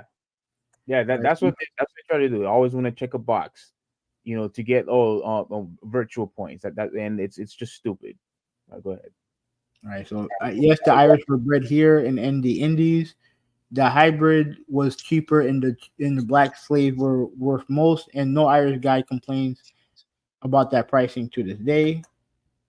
Steve, that's literally what Huvvi said about if you're black and you say that you're oppressed, now you're an idiot. LOL. Well, no, the thing is, Hoover used to get mad at me when I used to say stuff like that, because his argument, and I'm pretty sure his argument, he's still going to use this argument about how a lot of Caucasians or rich people had a head start because of. I mean, that's true. You can't say that's not true. Yeah, but it shouldn't stop you from achieving your goals. That's what you always pissed off at me about when I would say stuff like that. But I think you came to your senses now, which is good. I don't know about that. But on that note, let's get out of here, man. I gotta go to work. Yeah, no, I appreciate it too. It was a good conversation. I we kind of veered off into other stuff, outside of MLB the Show, but it was good. It was a good conversation. So yeah. It was definitely good. And don't forget, those of you that are still here, just give us a quick like, and if you could share it on Twitter, Facebook, IG, Snapchat, whatever it is that you use, that would be awesome. So this is the Traditionalist 101 signing out. Have a good one. Yeah, I that's getting a start. I agree with that all the way. Like if you're white and not successful, you wasted your whiteness. Quote from D.L. Hughley. I find that that's funny. That's so funny. All right, yeah. So let me just give a quick shout out. I should be able to remember everyone off the top of my head. James, Brian. Let's see. Let's scroll up here. Nolan. No, Nolan wasn't here. No, but shout out to him anyway. Ruben. Yeah. Let me see. Rudolphi. Thank all you guys for watching. Yeah. Joe, thank you for watching. And if you want to call me, you can call me. We can definitely have a discussion. It looks like he had text you privately. Did he? I don't think he did. Oh, because you said call you. So yeah, you can call me. You can call me. Yeah. So okay. So I know Gina, thank you for watching. A Critical Drop, thank you for watching. Whitney, thank you for watching. Malta, thank you for watching. So yeah, and everyone in the chat, thank you guys for watching. Yeah, thank you. Don't forget your sister, Whitney. Critical Drop. I saw Whitney. David also. Oh yeah, David. Thank you, David, for watching. All right, so thank you all you guys for watching. We'll be back Monday with a new podcast, and yeah, man, this is Huvvi 186. We are out. We're out.